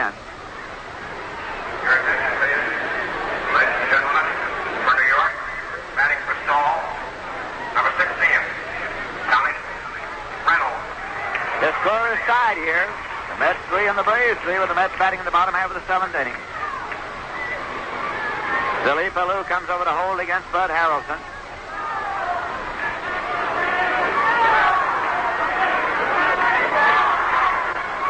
Kelly, then from the waist taking the sign.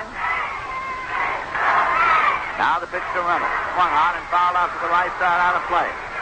The Mets came from behind to tie the score in the bottom of the 5th when Bud Harrelson effected a drag bunt for a base hit, stole second, and scored on Ed Cranepool's looping single to left.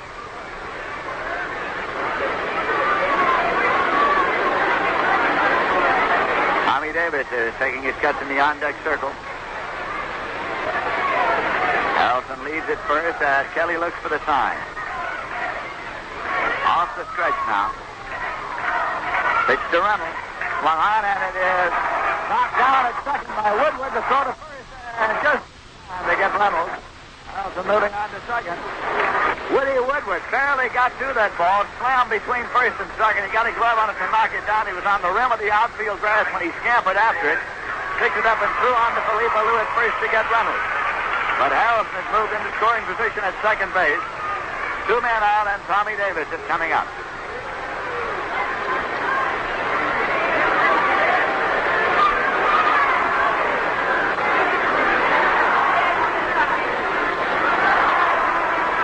Now Davis is going to be intentionally walked. The first base open. The pitch is outside for a ball. Ed Cranepool is scheduled up next. Cranepool is a left-hand batter. So it is an intentional walk being issued here to Tommy Davis. As the Mets are making a bid with 2 men out in the bottom of the 7th. Raymond Hernandez is up and throwing in the bullpen now for the Braves. He's a left-hander along with right-hander Claude Raymond.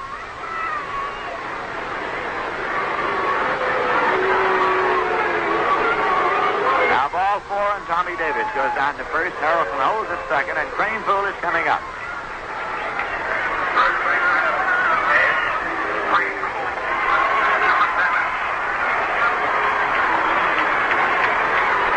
So Craneville will try to hang in there against the left-hander now to see what he can do about getting Harrelson in. He singled. The left fielder drive him in the bottom of the fifth. Overall today, Craneville is 1 for 2 and a walk. Hitting .315 for this season. Runners lead at first and second. Left-hander Dick Kelly with a pitch. And it is hit in the air to left. Rico Carty comes over and makes the catch with one hand.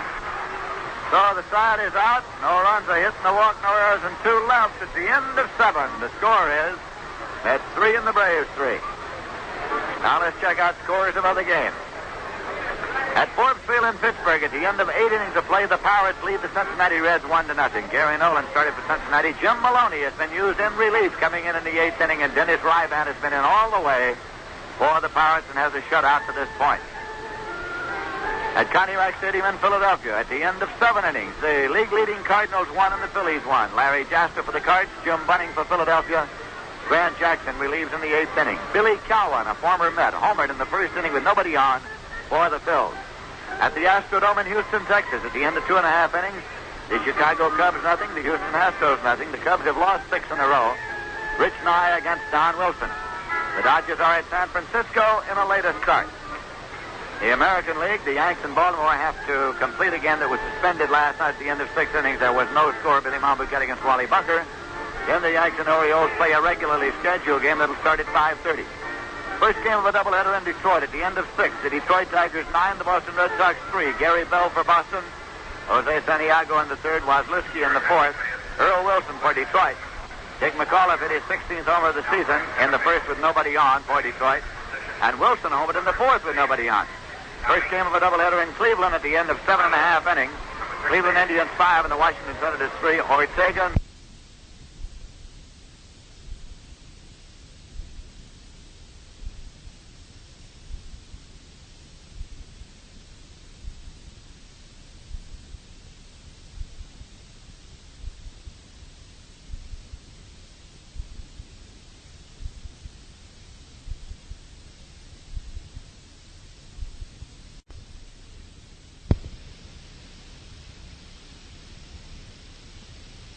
Frank Howard hit his 23rd homer of the season in the 5th with one on. He leads the major leagues in homers. Duke Sims homered in the 5th and Max Alvis in the 6th, his 10th. First game of a doubleheader in Chicago. At the end of 4, Minnesota won, Chicago won. Jim Cott against Joel Horland. Kansas City get California in a later start. Hank Aaron up now for the Braves, and the pitch is low for a ball. The lights have been turned on here at Shea Stadium. Tommy Reynolds stays in the ballgame in center field for the New York Mets. Jack Fisher has been in all the way, sidearms and off-speed pitch outside. Here is the paid attendance, 17,730 this Sunday afternoon, and the game that completes the homestand. Total in the house, 18,402. Now Aaron hits one deep to left. It's going, and it's a home run. Henry Aaron, with his 22nd homer, takes over undisputed possession of the National League lead in that department. And only one behind Frank Howard, who leads the majors with 23. 22nd home run for Aaron puts the Braves out front 4-3. And it brings out manager Wes Westrum to the mound.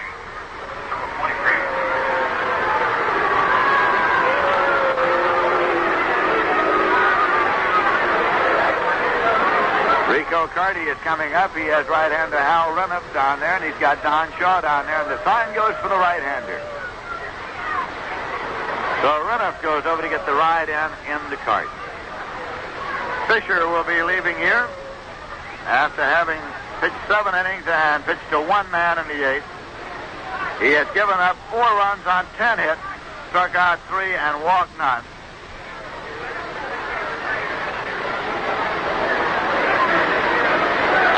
Is making his 5th appearance since coming over from the Yankees. First 2 times out, July 1st and 2nd. He registered wins in relief over the St. Louis Cardinals, and then registered a save for Fisher against the Giants. He worked against the Atlanta Braves night before last for 1 1/3, in which he was charged with no runs and gave up only 1 hit.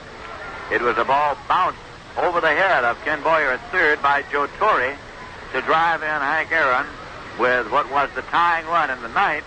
Then the Braves went on to win it in the 11th. Renniff did not figure in the loss.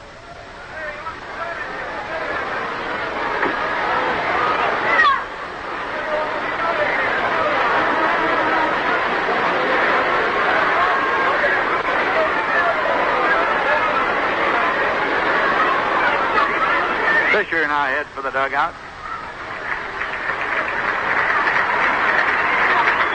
The Braves have taken a 4-3 lead here in the top half of the 8th inning.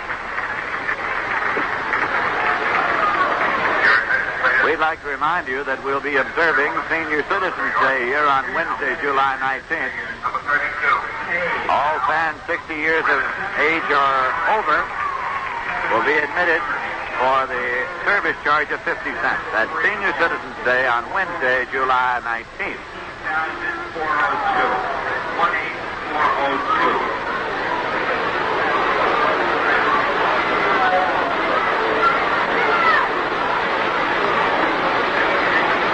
This is the final game of this homestand. It is the final game before the All-Star break, of course. The All-Star game will be played in Anaheim, California on Tuesday. The Met representative will be Tom Seaver. Representing the Braves will be Hank Aaron and Joe Torre. Denver LeMaster was to have been on the squad, but he came up with a full muscle in the rib cage, and he has been replaced by Chris Short. Of the Phils, LeMaster nonetheless will leave here and go directly to Anaheim, since he lives in California. Rico Carty's up, nobody on, nobody out. Braves batting in the top of the 8th. Hal Runniff with his first pitch to the right-hand batter, and it's low for a ball. Joe Torre is waiting around on deck now. Swinging a foul ball, backing out of play. It's 1-1. Off the screen, behind the plate.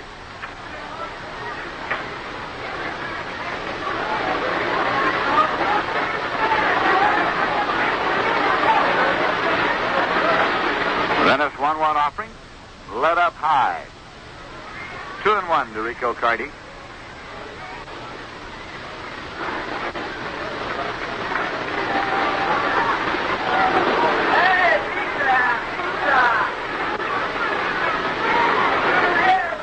Now the 2-1 delivery. Right in there for a called strike 2. It's 2-2.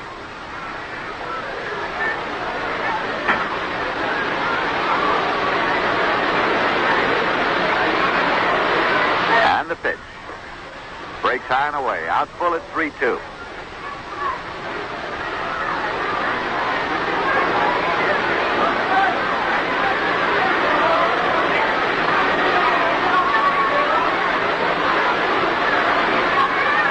Renniff takes the sign from Grody. This is a payoff pitch to Carty. Hit on the ground towards short. Charged by Harrelson. Gets a big hop. Guns across the crane pool. There's one away. Joe Torre is coming up. Hey, the Rheingold Chug-a-Mug holds 12 ounces of Rheingold Extra Dry. And it has a pull tab so that you don't need an opener. It's about the handiest way there is of quenching your thirst. You'll find Chug-a-Mug on special display to local stores in New York and New Jersey.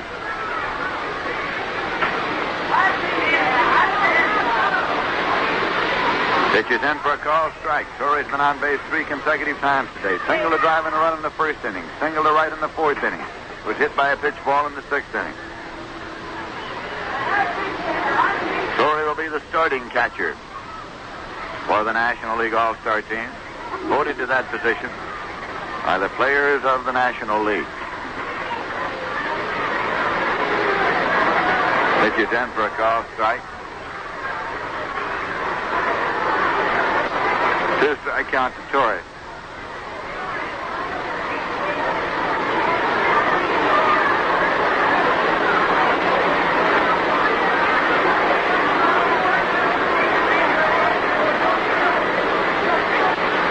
And the pitch. Fastball low. Jag Crawford, the plate umpire, figured that was going to be in the dirt, and he wasn't too confident that Grody was going to handle it, and he was backpedaling out of the way. 1-2.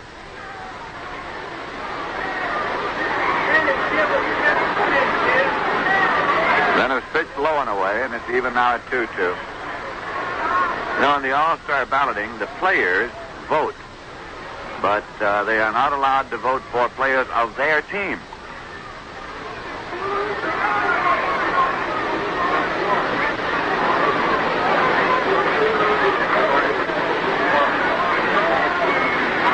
This will be a 2-2 delivery. Let up, and it is lined to short off the glove of Harrelson. He slips down and trying to grab it, and Torres on it first. It's a base hit. It was a line shot. Harrelson made a backhand stab, had the ball in the glove, but just off the glove and right onto the turf, and it's a base hit. We're getting a base runner now coming in to run for Joe Torre. Bob Euchre is running for Torre. Torre's still trouble with the sprained ankle that had him on crutches for 10 days. So he is now out of action until the All-Star game on Tuesday. Running for Torre at first base, number 12. Bob Euchre, number 12. The Atlanta batter, third baseman, Cleve Boyer. Cleve Boyer is 1 for 3. Right-hand batter up here now with a runner at first and one man out. The Braves lead by a score of 4-3.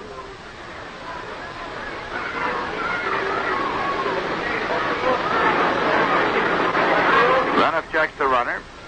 Here's the pitch. Low.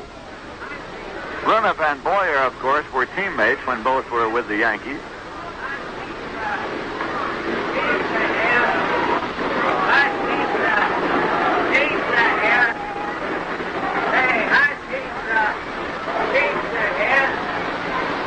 Off the stretch, the 1-0 pitch.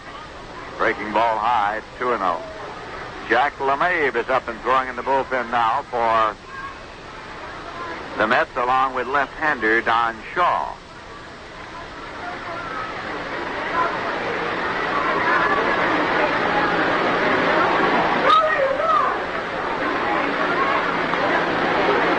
Now the 2-0 pitch. Hit on the ground to short. Taken by Harrelson. Over to Johnson. That's one. The throw to first. That's two. A double play. Harrelson to Johnson to Crane through, and the side is out. The Braves got a run on 2 hits. No errors and none left. The score in the middle of the 8th inning is the Braves 4 and the Mets 3. And now, Mets fans, imagine if you can the glorious Mets in person at Shea Stadium. Try to visualize the excitement of big league baseball. The triumphant Mets face-to-face with the Los Angeles Dodgers. All yours, absolutely free. See Tommy Davis, Yogi Berra, Wes Westrom, and the whole team. Win a pair of tickets to the Mets game coming up Sunday, July 23rd. Just send a card to Glorious Mets, WGY Schenectady. You may win 2 free tickets to the Dodgers-Mets game on July 23rd. Our most recent ticket winners are Kurt Brown of Del Mar and John P. D'Annunzio of Waterville Elite. What else? Make it easy on yourself when you tune in all the evening and weekend Mets games here on WGY. And get a handy-dandy WGY program schedule that gives all the times, dates, and places of Mets baseball on WGY. For a WGY Mets schedule, write Mets schedule, WGY Schenectady. You'll be glad you did.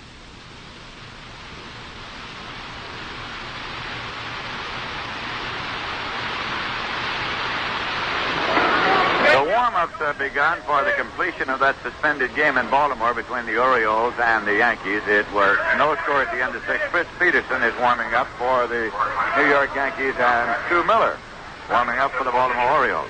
Number 12. Right here with the Braves leading by a run, Ron Swoboda comes up to lead off for the Mets. Bob Euchre stays in the ballgame as the catcher for the Atlanta Braves. He'll bat in Joe Torre's spot in the batting order. He ran for Torre. Left-hander Dick Kelly is still the pitcher on the mound. So the Mets try to battle back here in the bottom of the 8th, trailing by a run. Swoboda up and Ed Charles on deck. Kelly's pitch is high for a ball. Swoboda struck out, slide to center, and fouled out to the catcher. Nothing for 3 today.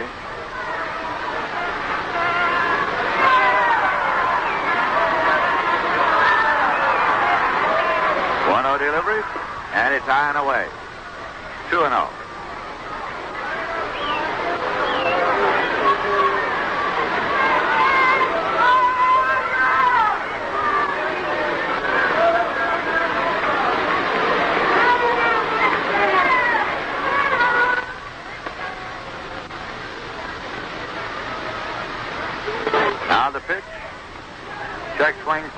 ball, and it goes 2-1 to Swoboda.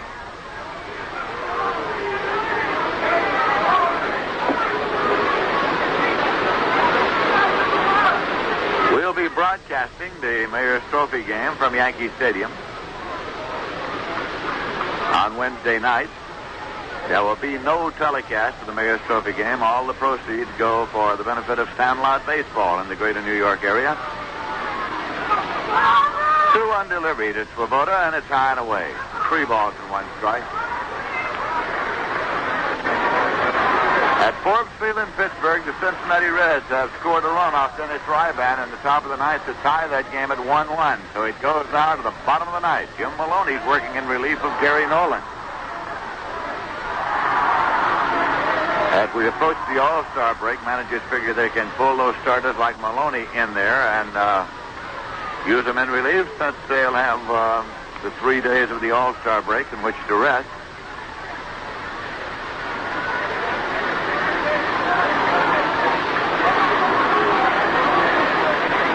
Pitch.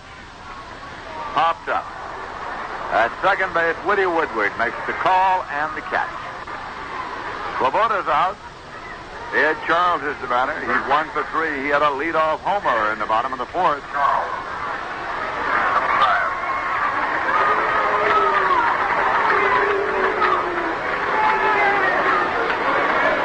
Charles is hitting .276 since coming to the Mets from the Kansas City Athletics.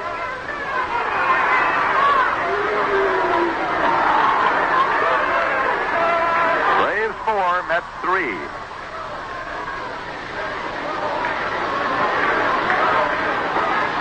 Here's a swing and a miss for strike 1. Bob Johnson is waiting on deck.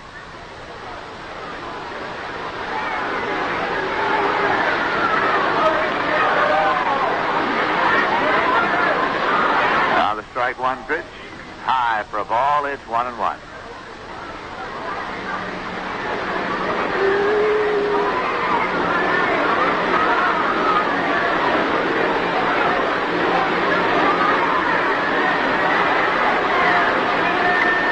Dick Kelly takes the sign, deals a pitch. Curveball. It catches an outside corner. It's 1-2.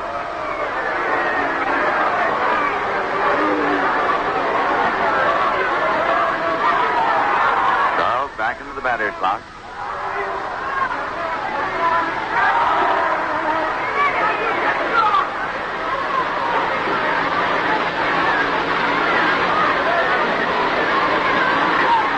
Kelly takes the sign from Bob Uecker, and the 1-2 pitch. Swung on and missed. He strikes out Charles. First strikeout for Kelly. 2 away for the Mets, batting in the 8th, and Bob Johnson's coming up. He's 1 for 3. He's a right-hand batter. This has been a ball game in which the lead has changed hands several times. Willie Stargell has homered in the bottom of the ninth for the Pittsburgh Pirates to win the ball game by a score of 2-1 over the Cincinnati Reds and to give Dennis Ryban his 5th win of the year. Ryban is 5-4. It was home run number 12 for Willie Stargell. He hit it off Jim Maloney, working in relief. Swinging a foul ball, back to first, out of play. Going to the bottom half of the 8th inning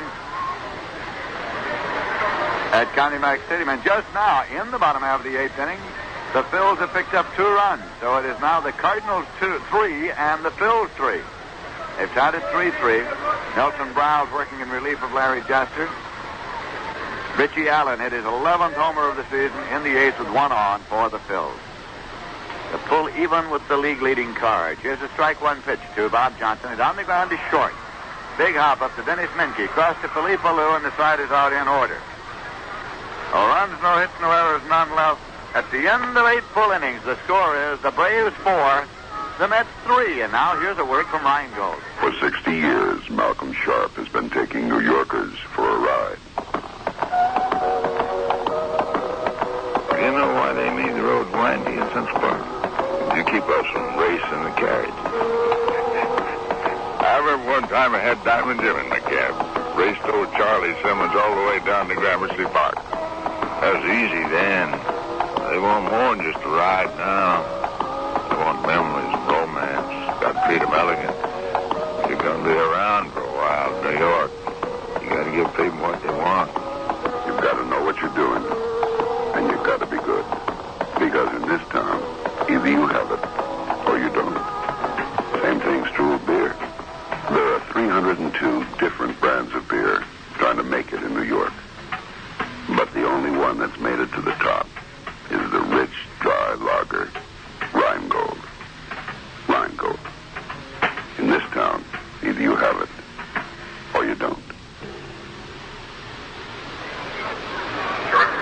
The Atlanta Braves are coming up in the top of the ninth with Dennis Menke to lead off, facing Hal Runneth. Menke is 1 for 3. In Cleveland, in the ninth inning, Ken McMullen has hit a 3-run homer for the Senators, and Frank Howard has hit a solo homer. Howard's second homer of the ball game, his 24th hit in the ninth inning. Pitch is low now to Menke. Frank Howard leads the major leagues in home runs with his 23rd and 24th this afternoon in the first game of a doubleheader in Cleveland. Senators still batting. Here's a swing and a ground ball to short. A big hop up to Harrelson and across now to Craneville. One away. We pause for station identification. This is the New York Mets Baseball Network. This is the Bright Sound in radio. WGY, a General Electric Broadcasting Company station at 810 on your dial in Schenectady, New York. Bob Murphy and Ralph Kiner at Shea Stadium in New York. Woody Woodward's up. Reynolds' pitch in there for a called strike. Woodward is 0 for 3 in this game. The Braves 4 and the Mets 3. Braves batting in the top of the ninth.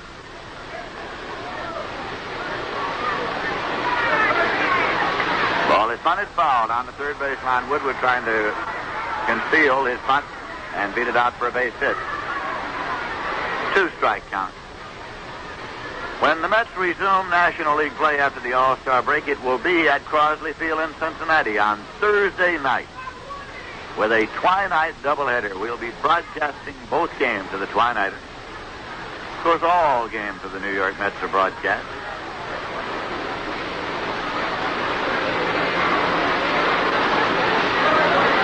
Runneth takes the sign from Grody. 2-strike pitch to Woodward is a curveball. A little high and a little tight. Had him ducking out of the way. It's 1-2. Pitcher Dick Kelly is on deck.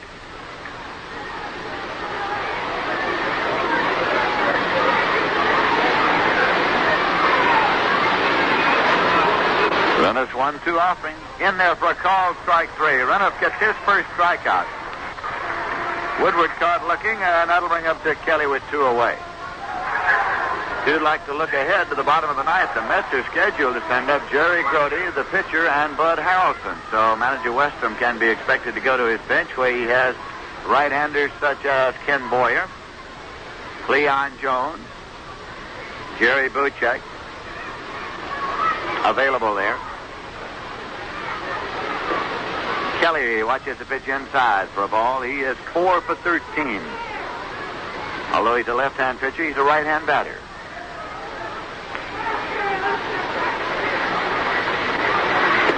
Low for a ball.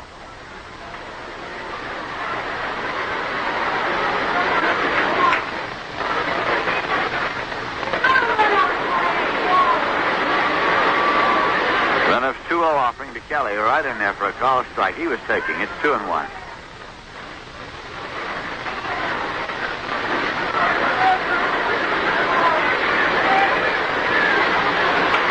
Ground ball foul, back of first base, out of play. Counts even now at 2-2.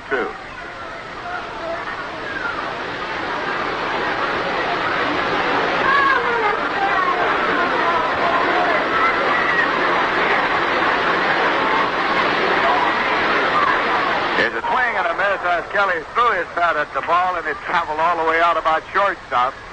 2 strikeouts for Runneth in the inning as he got the side in order. No runs, no hits, no errors, none left. In the middle of the ninth, the score is the Braves 4 and the Mets 3. Now here's a word from Reingold. Look, you can't pull the wool over their eyes. You can't kid the public around here. You can't put one over on these guys. They'll toss you right out on your ear. In this town, either you have it or you don't. Either you're a pro or you won't get very far. Hey!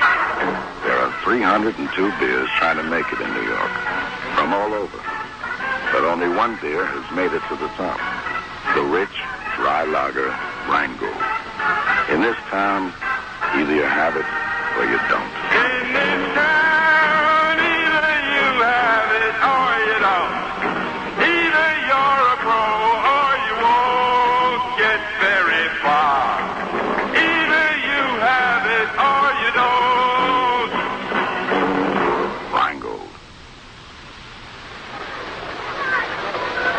first game of the doubleheader in Cleveland, the Washington Senators got 5 runs in the top of the ninth to lead the Cleveland Indians by a score of 8-5. And in Chicago, in the first game of the doubleheader, pitcher Jim Cott of the Minnesota Twins has homered in the 6th with 1 on. Twins lead the Chicago White Sox 5-1 going to the bottom of the 6th. Right here, the Atlanta Braves lead the Mets by 1 run. Jerry Grody is coming up to lead off for the Mets. And Cleon Jones is swinging bats in the on-deck circle to bat for Hal Renniff. Another fine relief performance this afternoon here by Hal Renniff, who gave up only 1 hit in the last 2 innings, and that was a line shot in and out of the glove of Harrelson, the shortstop, by Joe Torre in the 8th inning. The Mets are battling back here in the bottom half of the 9th inning. Left-hander Dick Kelly with a pitch to the right-hand batter, and it's in there for a called strike. Now a chant of "Let's go Mets." Rod Ramon, a right-hander. Ramon Hernandez, a left-hander, working in the Braves bullpen here in the 9th. Strike 1 delivery, and it's high for a ball, 1-1.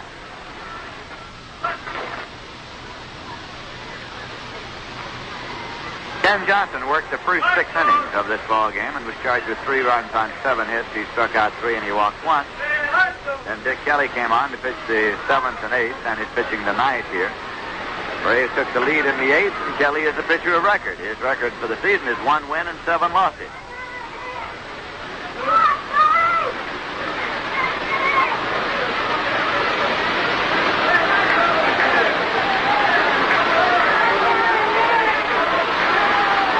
Now here's a 1-1 pitch to Grody. Swung on and missed. It's 1-2.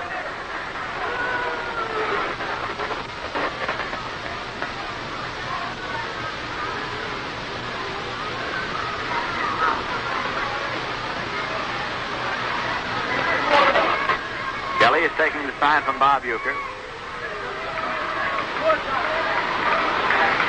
And he takes a long time, so Grody backs out of the batter's box. Now he's back in, and here's a 1-2 offering. Swung on and missed, and Kelly gets his 2nd strikeout. Cleon Jones will come up to bat now for Hal Renniff.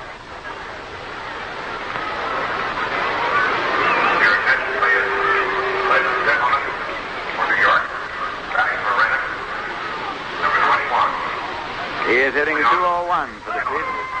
3 homers and 14 runs batted in.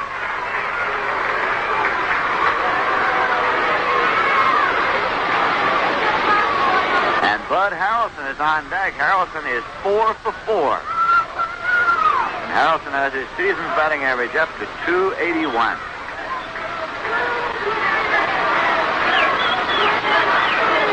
Kelly getting set to work now to right-hand batter Cleon Jones. Pitch is low for a ball.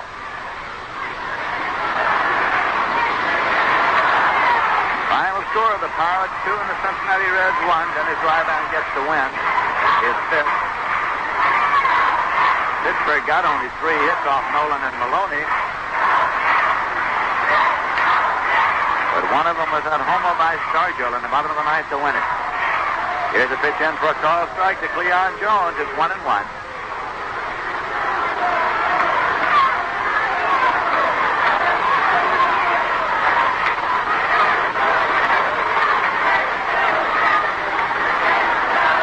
Braves scored first here this afternoon in the 1st inning, but the Mets tied it in the 3rd and went ahead in the 4th. Felipe Alou hit a homer in the 5th to send the Braves ahead, but the Mets tied it in the 5th. And then Henry Aaron homered in the 8th to make it a 4-3 ball game, and that's the score right now. Atlanta on top. The Mets batting in the bottom of the 9th. Left-hander Dick Kelly with the pitch. Swung on and hit on the ground to the right of second. Backhanded by Woodward. He throws to first in time. Jones is grounded out. And now Harrelson is being called back, and Jerry Buchek's going to bat for him.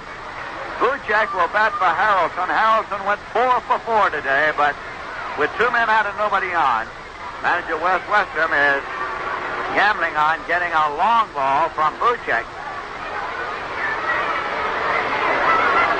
So it is Buchek batting for Harrelson.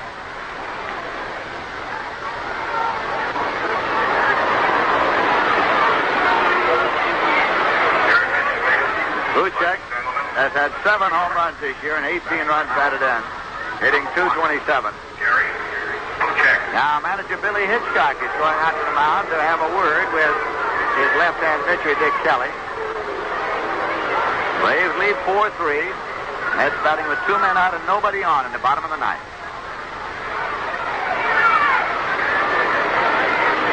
Now Hitchcock turns and comes back to the dugout.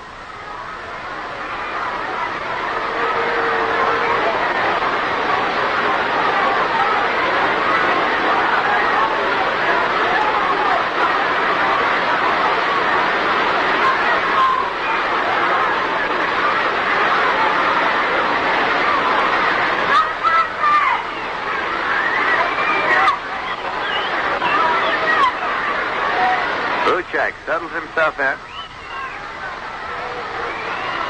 Kelly steps up on the rubber to take the sign from catcher Bob Euchre.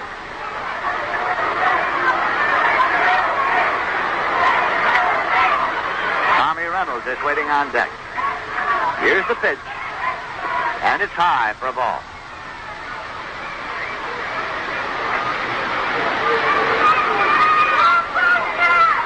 Kelly has given up only 1 base hit since he came on in the 7th inning. That was a ground single to left by Bud Harrelson in the 7th. Tommy Davis was intentionally walked in that inning. Here's a swing and a miss. It's 1-1. Since that intentional walk, Dick Kelly has retired 6 consecutive batters.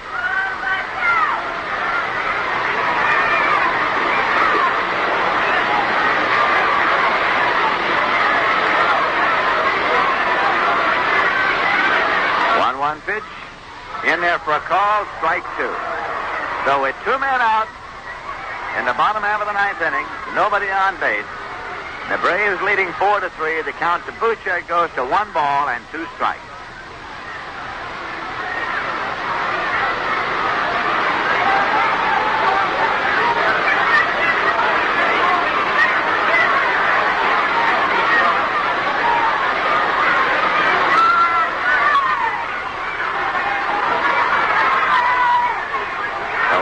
Pitch. Moved him back. It's 2-2. Buchek reaches down, gets a handful of dirt now. Kelly taking the return throw, walks back behind the rubber. Pops the ball in the glove and takes off his cap and mops a little perspiration. Buchek is back in and waiting. Counts even at 2-2 with 2 men out. Now Kelly steps up onto the rubber to take the sign. Buchek swinging the bat as he waits. Now the 2-2 offering. Swung on and hit deep to right. And going back to the wall is Aaron, and it's going a home run. A home run for Jerry Buchek. That ties the score at 4-4. Buchek with his 8th home run of the season on a 2-2 pitch, and it's a brand new ball game at 4-4.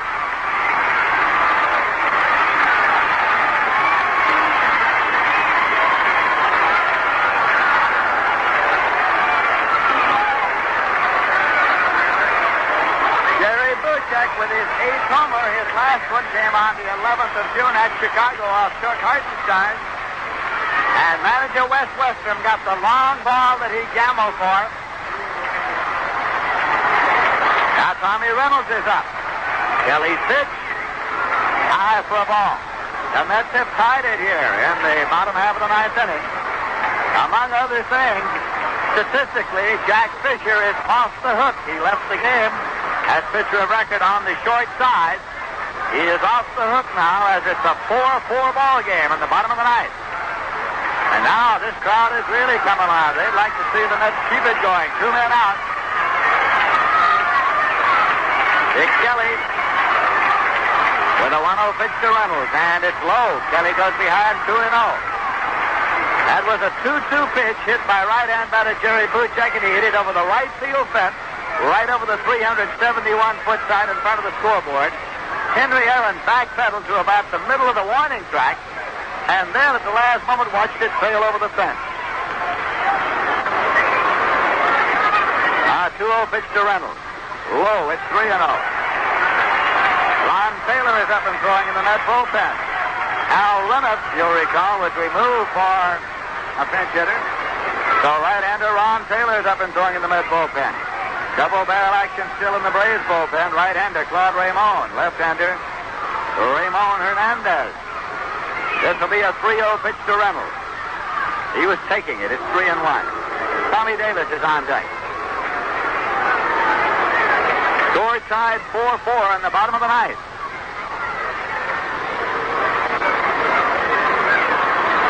Jerry Buchek with a pinch homer to keep the Met hopes alive. This will be a 3-1 pitch to Reynolds. He watches low and he walks. Second walk issued by Kelly, and that's going to get Kelly out of the ball game. Claude Raymond's going to be brought in here to pitch to Tommy Davis. Manager Billy Hitchcock is on his way to the mound. He's already made the sign to the bullpen for the right-hander. Claude Raymond will be coming in here to make his 31st appearance. He worked night before last for 2 innings in which he allowed no runs and only 1 hit. Matter of fact, he hasn't allowed a run in his last 1, 2, 3, 4, 5, 6, 7 times out. The last time he allowed a run was on June 20th at Los Angeles when he worked 2/3 of an inning and gave up 1 run on 2 hits. That's the only run he's given up since he came from Houston to Atlanta for Wade Blasting game on the 16th of June. So he's going to come in here to pitch to Tommy Davis. He's just now getting into the electric cart down in the left field corner. Manager Billy Hitchcock is talking to Dick Kelly. It looks as though Kelly might get out with a victory, but Jerry Buchek took care of that with his pinch homer over the right field fence. Kelly cannot possibly be the winning pitcher as he goes out of here now. Statistically, the temporary beneficiary of the home run is Hal Renniff. If the Mets were to get a run and pull it out here in the bottom of the ninth, Renniff would then be winning pitcher.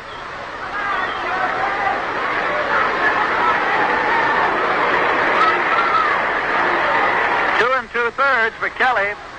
1 run on 2 hits. Struck out 2 and walked 2, one of them intentionally.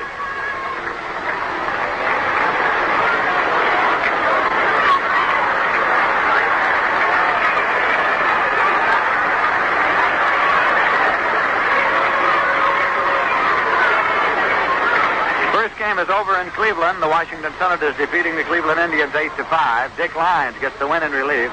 Bailey takes the loss in relief. Frank Howard hit 2 homers, his 23rd and 24th this season. He leads the majors in that department. Ken McMullen had a 3-run homer for Washington. Duke Sims and Max Alvis also homers. In the 7th inning, the Yankees didn't score, and neither did Baltimore in the resumption of that game suspended last night, the end of 6.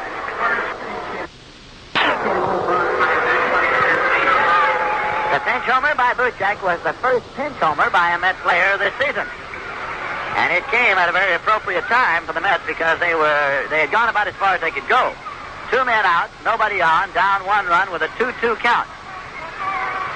So Kelly was 1 pitch away from victory if the pitch had been a strike. The Mets now have a base runner at first who represents winning run, Tommy Reynolds. Tommy Davis is coming up. He grounded out to first base in the 1st inning on a hit-and-run play that moved a runner up. He singled a drive in, a run in the 3rd. He fouled out to the catcher in the 5th, and he was intentionally walked in the 7th. Davis is batting .308 for the season. Last night he went 4 for 4 and got the 1,000th hit of his career. Now he has 1,001. So Davis is at, and right-hand pitcher Claude Raymond is working to him.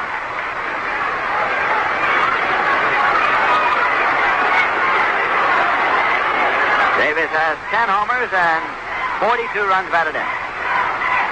The count of Let's Go Mets. 2 men out and a runner at first, bottom half of the 9th inning. Raymond is up and set.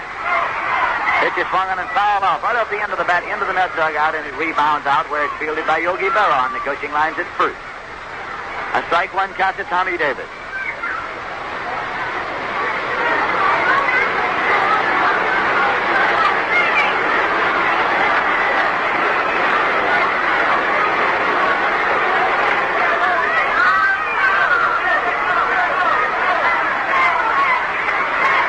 throw over to first, and Reynolds gets back safely. Ed Craneville is waiting on deck. Raymond sets up. Goes to first, and Reynolds dives back in safely on a close play. Philippe Alou thought he might have the out as he made the sweeping tag and then started across the infield. Chris Pellicott is the umpire, making the safe sign. Reynolds diving back in to grab that bag with his bare hand.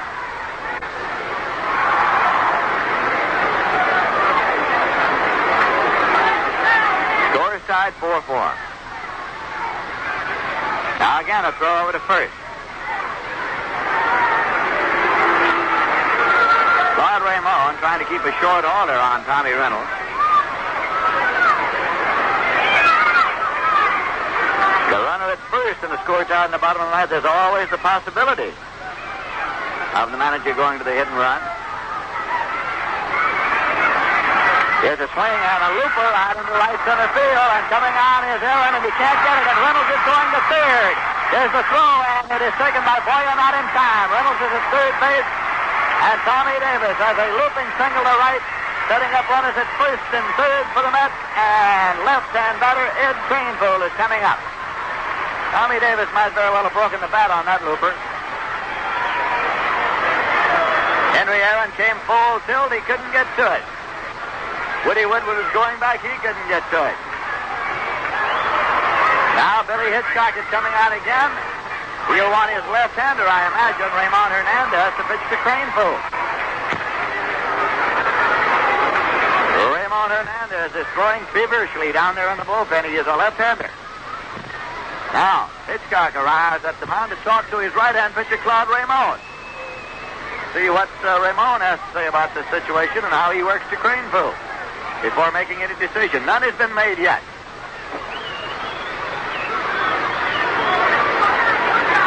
Might very well want to walk Craneville and pitch to Swoboda. That the run that would be moved up to second wouldn't mean anything, because the run at third is the one that's the winning run with two men out. Swoboda's on deck. And Swoboda today has gone 0 for 4. Craneville today is 1 for 3 in a walk, and he's driven in a run, and it's going to be the intentional walk to Craneville. So that's the strategy arrived at. They will walk Craneville and pitch to Swoboda. An intentional pass is being issued that will load the bases with two men out and bring up Ron Swoboda.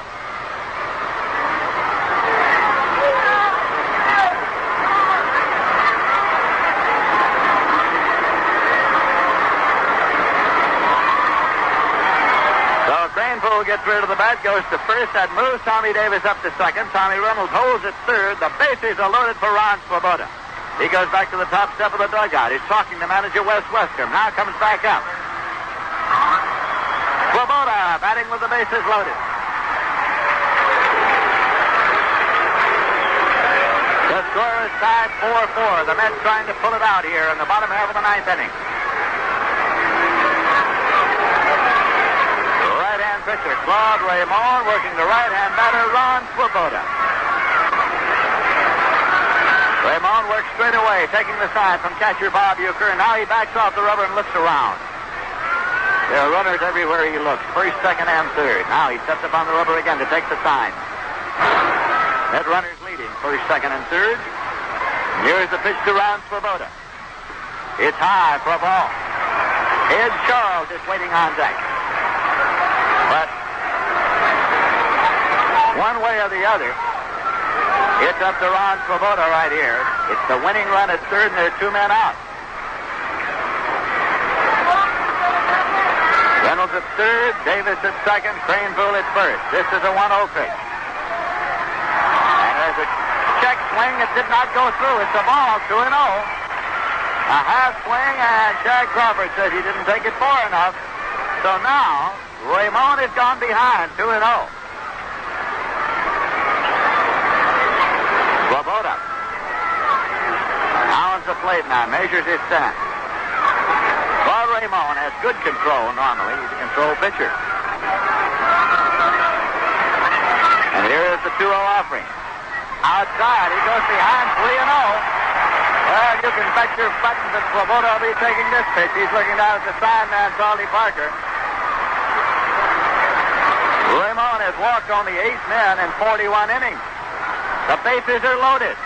2 men out. Score side 4-4. The count 3 balls and no strikes to Ron Swoboda. Ramon taking a sign now from Euchre. Runners lead first, second, and third. The 3-0 pitch. In there for a called strike. It's 3-1.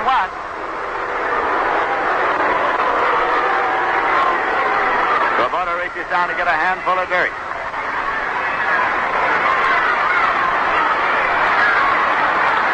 And now, Salty Parker is coming on to be sure that Swoboda knows what this sign is. Swoboda hadn't looked at him for a while, and Salty was screaming down there to get his attention. The count is 3-1 to Swoboda. The bases are loaded. So it's up to the manager to decide whether to have him take this pitch or turn him loose to swing if he likes it. Claude Ramon throws the rubber. Takes the sign from Euchre. That base runner's leading at first, second, and third. Here's a 3-1 pitch. And he walked him. The ball game is over. Swoboda gets a run batted in as the winning run comes in. Reynolds stops at the plate, and this ball game is over. Reynolds was put on there by Dick Kelly, who becomes the losing pitcher. Ron Swoboda watched the 3-1 pitch over and drew the walk. He is credited with a run batted in, and the Mets pull it out in the bottom of the ninth after Jerry Buchak had a pinch homer to keep the Met hopes alive. So the Mets win it by a score of 5-4 to close out the homestand and take them up to the All-Star break. In the bottom half of the ninth inning, the New York Mets 2 runs on 2 hits, and there were 2 men out when the winning run was scored. We'll be back in a moment with the final summary and totals. Right now, the final score is the Mets 5, the Braves 4. We'll be back with more about the Mets in 1 moment.